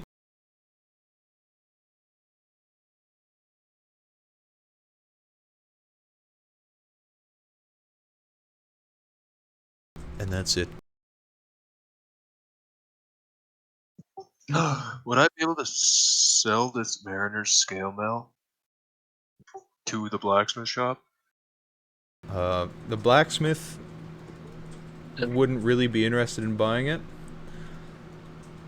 But there is someone in town who would, that you would know. A little bit metagaming here, but we are at a campaign where we're going to be doing a lot of swimming. Hint, hint. Bobson could certainly use the life preserver feature.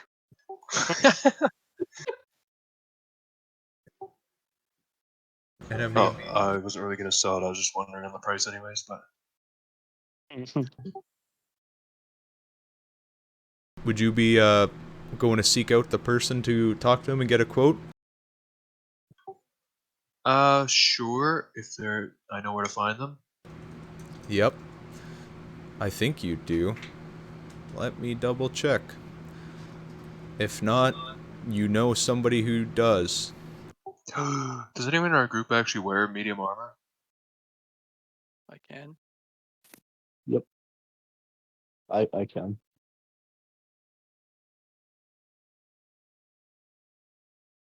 I don't even know why I'm repairing the plate mail. I think you guys can. I was convinced to. So I don't think I can wear it. They'll make a trade with you later. Alright. Oh, So sounds good. if you are going to get a quote, you would know to go to this building. Shift ping? 7. Oh, the Nope. woods. Nope. 7. Oh, 7.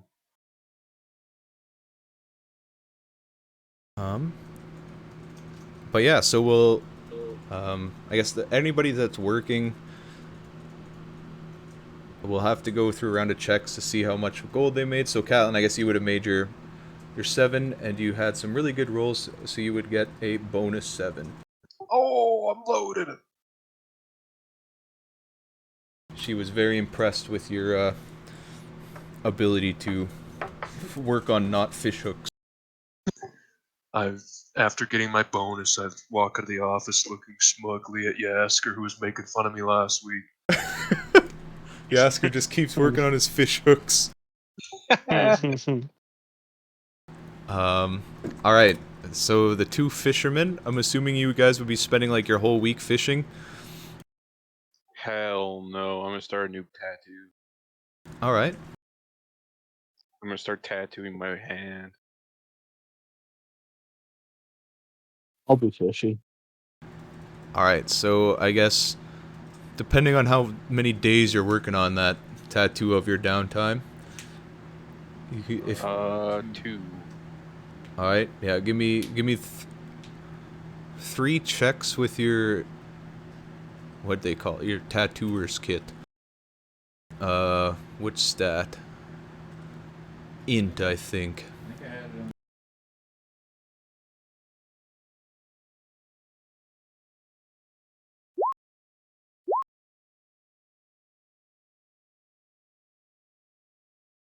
Alright, well, one more.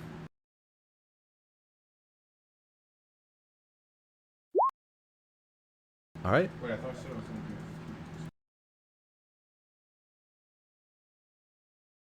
going to Yeah, you managed to tattoo yourself okay. It's not, a super flashy tattoo, but it's there.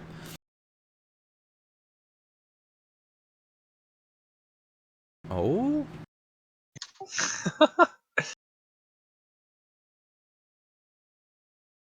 I'm not trying to talk through Discord.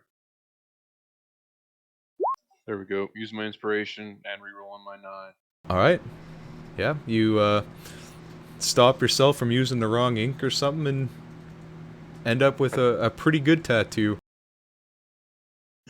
Nice. Nice. I'll have to later on decide what it actually is because I don't know right now. Alright, Fisherman Craig. Give me a survival check.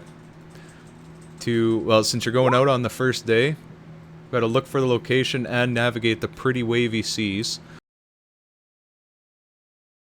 Alright. Or And then give me 2 dex-based kit checks with your fishing kit and 2 strength-based. Oh? Nice. My God.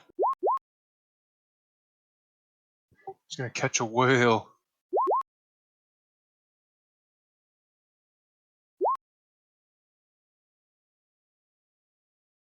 He was getting tired by the end. Yeah, Fine. your casts were on point, but towards the end you started petering out a little bit.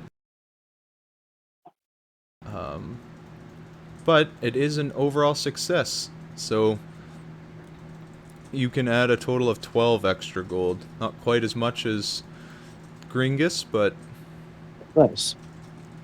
Take it. a decent amount. And then I think Wendell, you'd be chefing all week? Yep. Alright, yeah, go ahead and give me your, let's say 2 con, 1 wisdom, and 2 dex with your chef's tools. Or cook's utensils. Oh, I can reroll that with halfling luck.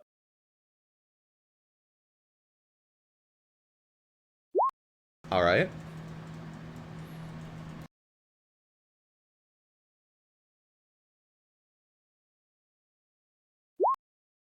So that's so far 2, right? Because the 7 you rerolled? Yeah. Alright. You said wisdom and dex. Yep.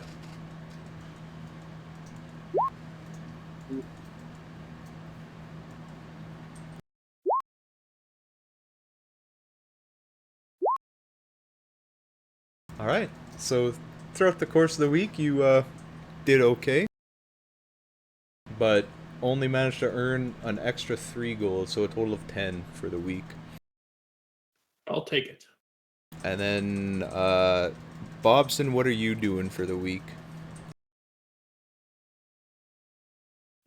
584, the Iron League entered into alliance negotiations with Nyrond. It's only 583! Damn it.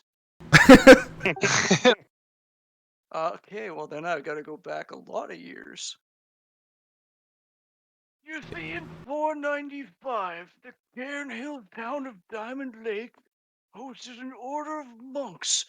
They were preoccupied with astronomy. That same year, the city of Greyhawk nationalized the Cairnhill smelting trade. And everybody in the tavern sleeping or many, many tables away from me. Yeah. There's not too many, history buffs in the Fishing Men Tavern. I do actually... Occasionally, I would stop and listen to some of these. This would be something a little bit... If you happen to be where I'm performing. Where are we staying? We're not at the snapping line, are we? No. Okay. I kind of between both of them to where I just saying where I spend most of my time is snapping line. I got to quickly look up the timeline link and check Colton's facts. That's literally what I googled. Just scrolling at a random time. All right. Yeah. So you're just kind of sitting in the tavern and you're not trying to actually accomplish anything, just talking to whoever's listening. Yep. All right. So we get to fast forward a week. It is no longer Rich Fest. It is now Poor fest. no. It is now just I guess the first, well, the months in this game are really weird, but yeah, it is month 7, which is just the first month of summer.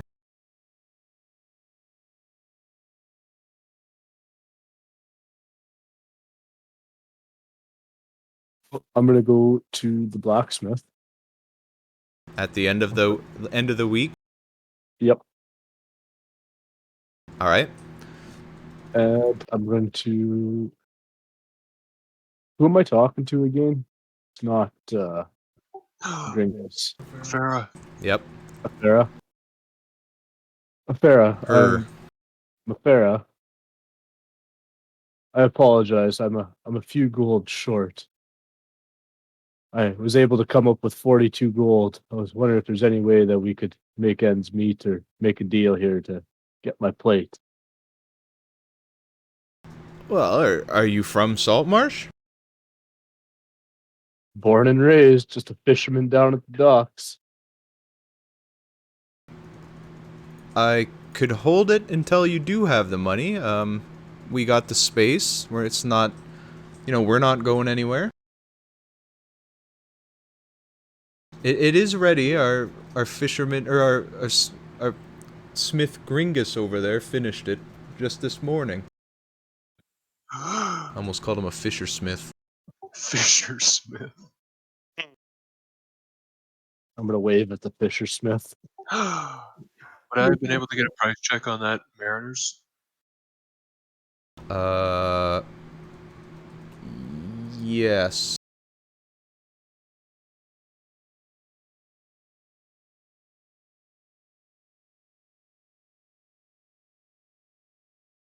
In 2 minutes while I look up the DMG.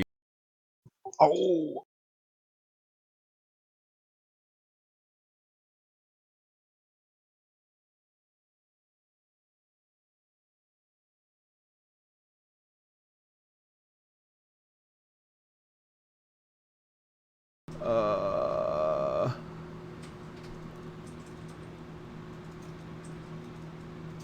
So Zendros, I guess, yeah, we'll finish the...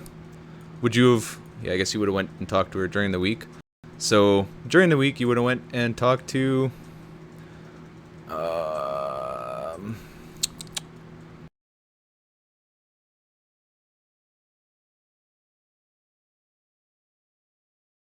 her.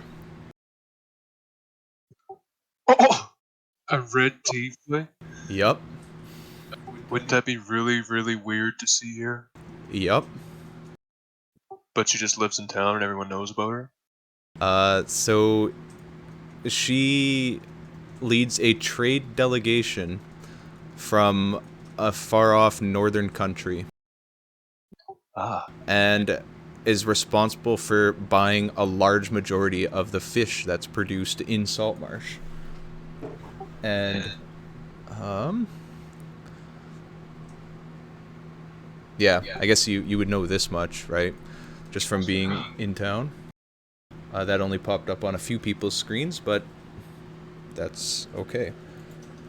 So yeah, there's a faraway realm that requires a lot of food because it cannot produce much itself. So she comes here to buy food and also offers some magic item services. Oh. She's so thick she has to wear belts on her thighs. Her name should have popped up, or her image should have popped up for all of you, right? Yep. Yep. What can I do for you? I'd like to inquire about what this set of Mariners scale mail would fetch. Let me take a closer look at it. And she kind of inspects it over and, this is some fine craftsmanship.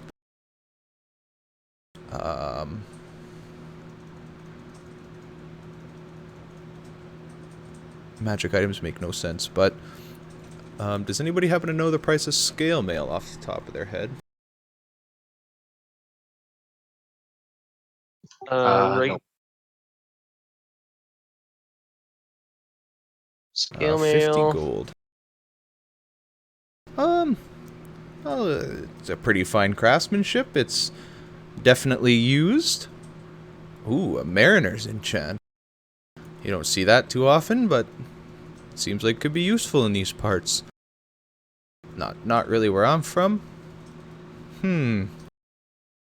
I could give you about 175 gold for this.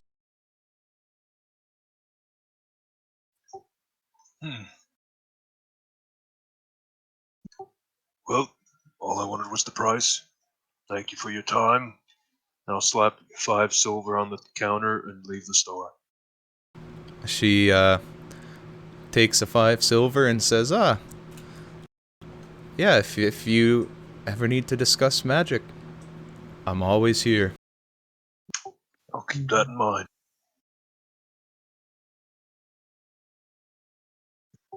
And then fast forward to us at the blacksmith, I guess. Alright. So now you guys are at the blacksmith, and she gave Craig an extension and pointed out that you are the one who repaired the armor. I'll be back next week. And I'll turn around and leave. As he's leaving, I want to talk to him. Richard, Yes, Gringus. as I was repairing that plate mail you dropped off, I realized how fine it actually is. I'd like to make a deal with you. My ears are open. It's kind of shitty because I know the actual price of plate mail and it's just ridiculous. It sure is. But I mean, I don't have a use for plate mail, but what would you say to trading this Mariner's scale mail and 75 gold for your plate mail once it's repaired? I would probably consider that, but I just have to finish paying for the plate mail first. I could also just pay for the repairs. Yeah, if you paid for the repairs, you could keep your 75 gold. But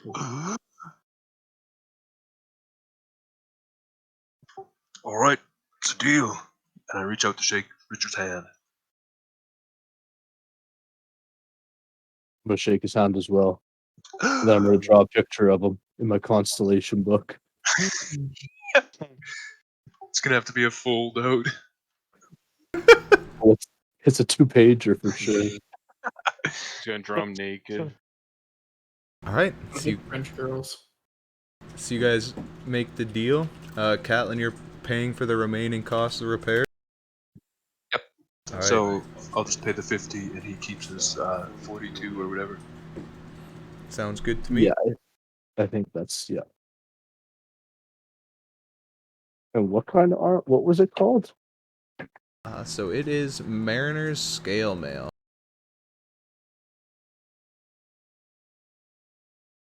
So this is what Mariner's armor does. I'll send it to you here. Should be able to fly it. Thank you. And then there's Scale Mail. So it's medium armor, 14 plus dex. It does give you a disadvantage on stealth. But most heavy fire. armors do, so. Alright. Perfect. We'll put it on. So as you guys kind of finish up your last week here and everybody, did their week's worth of downtime, please let me know if I missed anything. Whoever is at the bars still tonight is approached by a guard. Bobson. Um, So it'd be kind of towards the end of the last day, so at like 7 p.m. I think that would probably be Kalendal again. Yep. I'd be there. He, well, gives you a note.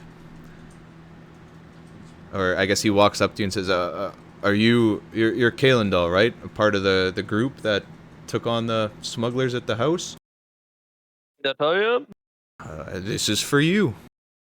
And he All hands right. you a note that's, it's sealed and there's like the official Saltmarsh wax stamp sealing it.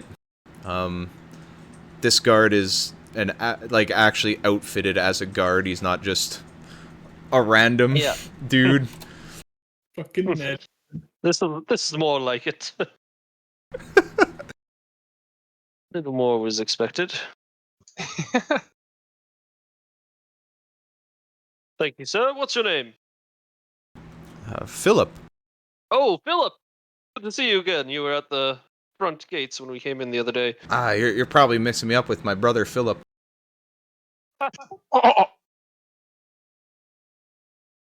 Yes.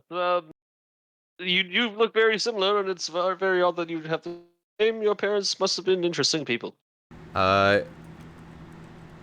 Okay, I actually want to copy paste their names into chat. I was using a random name generator the other day, and literally generated these two names in the same list. The Culkins brothers.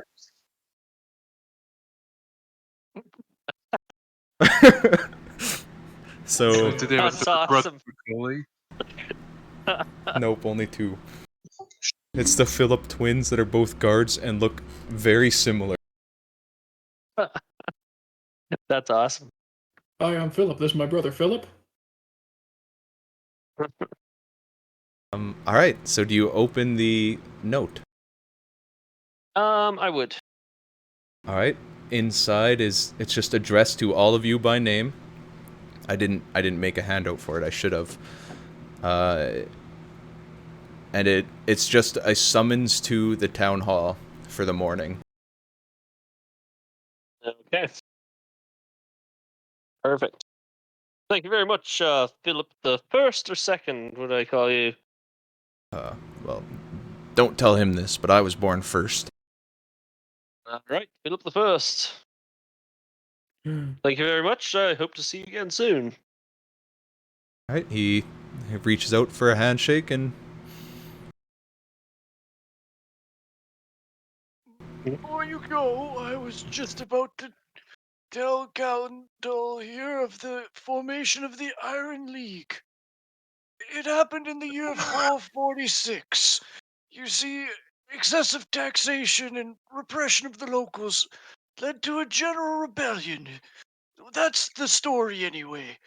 I have it on good authority that it was they ran out of potatoes.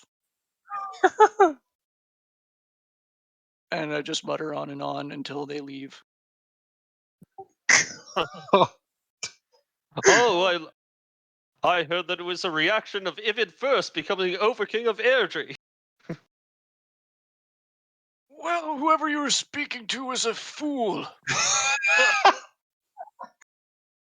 I don't know if And I that would gets call me- the College of Greyhawk itself as being very foolish, but, you know, that's how things matter, I suppose.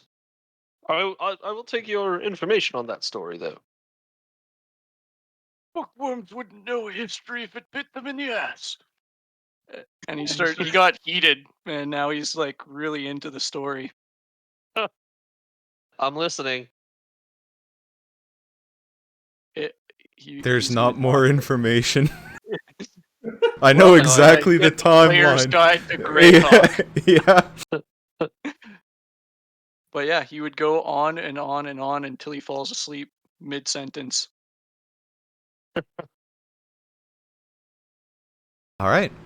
So it is getting, well, it's at our kind of end time here. So yeah, with an official summons from the council this time, It seems that maybe a ship has actually been sighted this time, and you're not getting bamboozled by a guy that wasn't really convincing. All right, so I'd go and gather everybody up and let them know that night if I can find them at night. If not, I'd get a hold of them in the morning before they take off on their boats. All right, yeah, it wouldn't be too hard to track most of them down. You know, Bobson's with you. Wendell works in that inn. And then yeah, the two fishermen would likely have gone out in the morning, and you'd also know where to get Gringus. I have no idea where to find Sigvald. Living in the forest. But I'm sure he'll magically show up for our next session.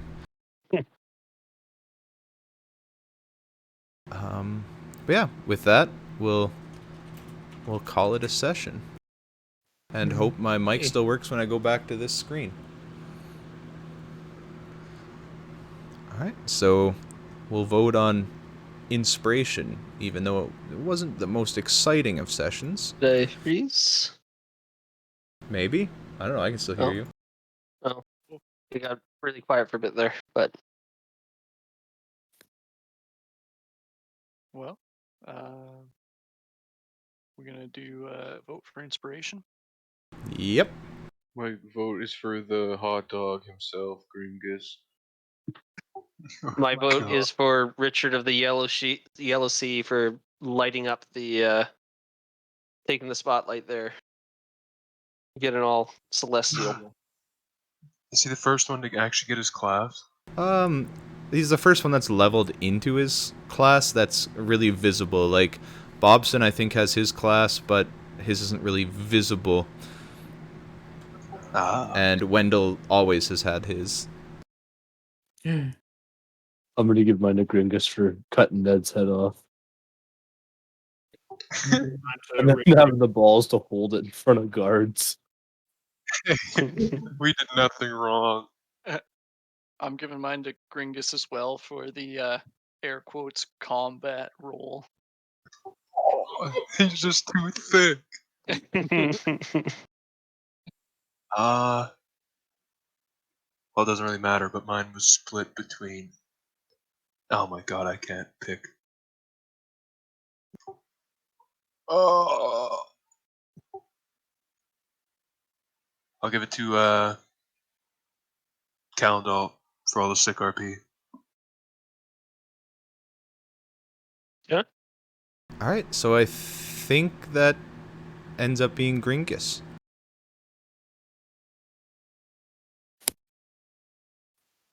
For the combat Great. expert over there. Yeah. Gotta come up with a nickname for Gringus soon here. The hot dog man. Dog, man. Alright. Gringus the Nimble. Oh yeah. Even more so with plate mail now.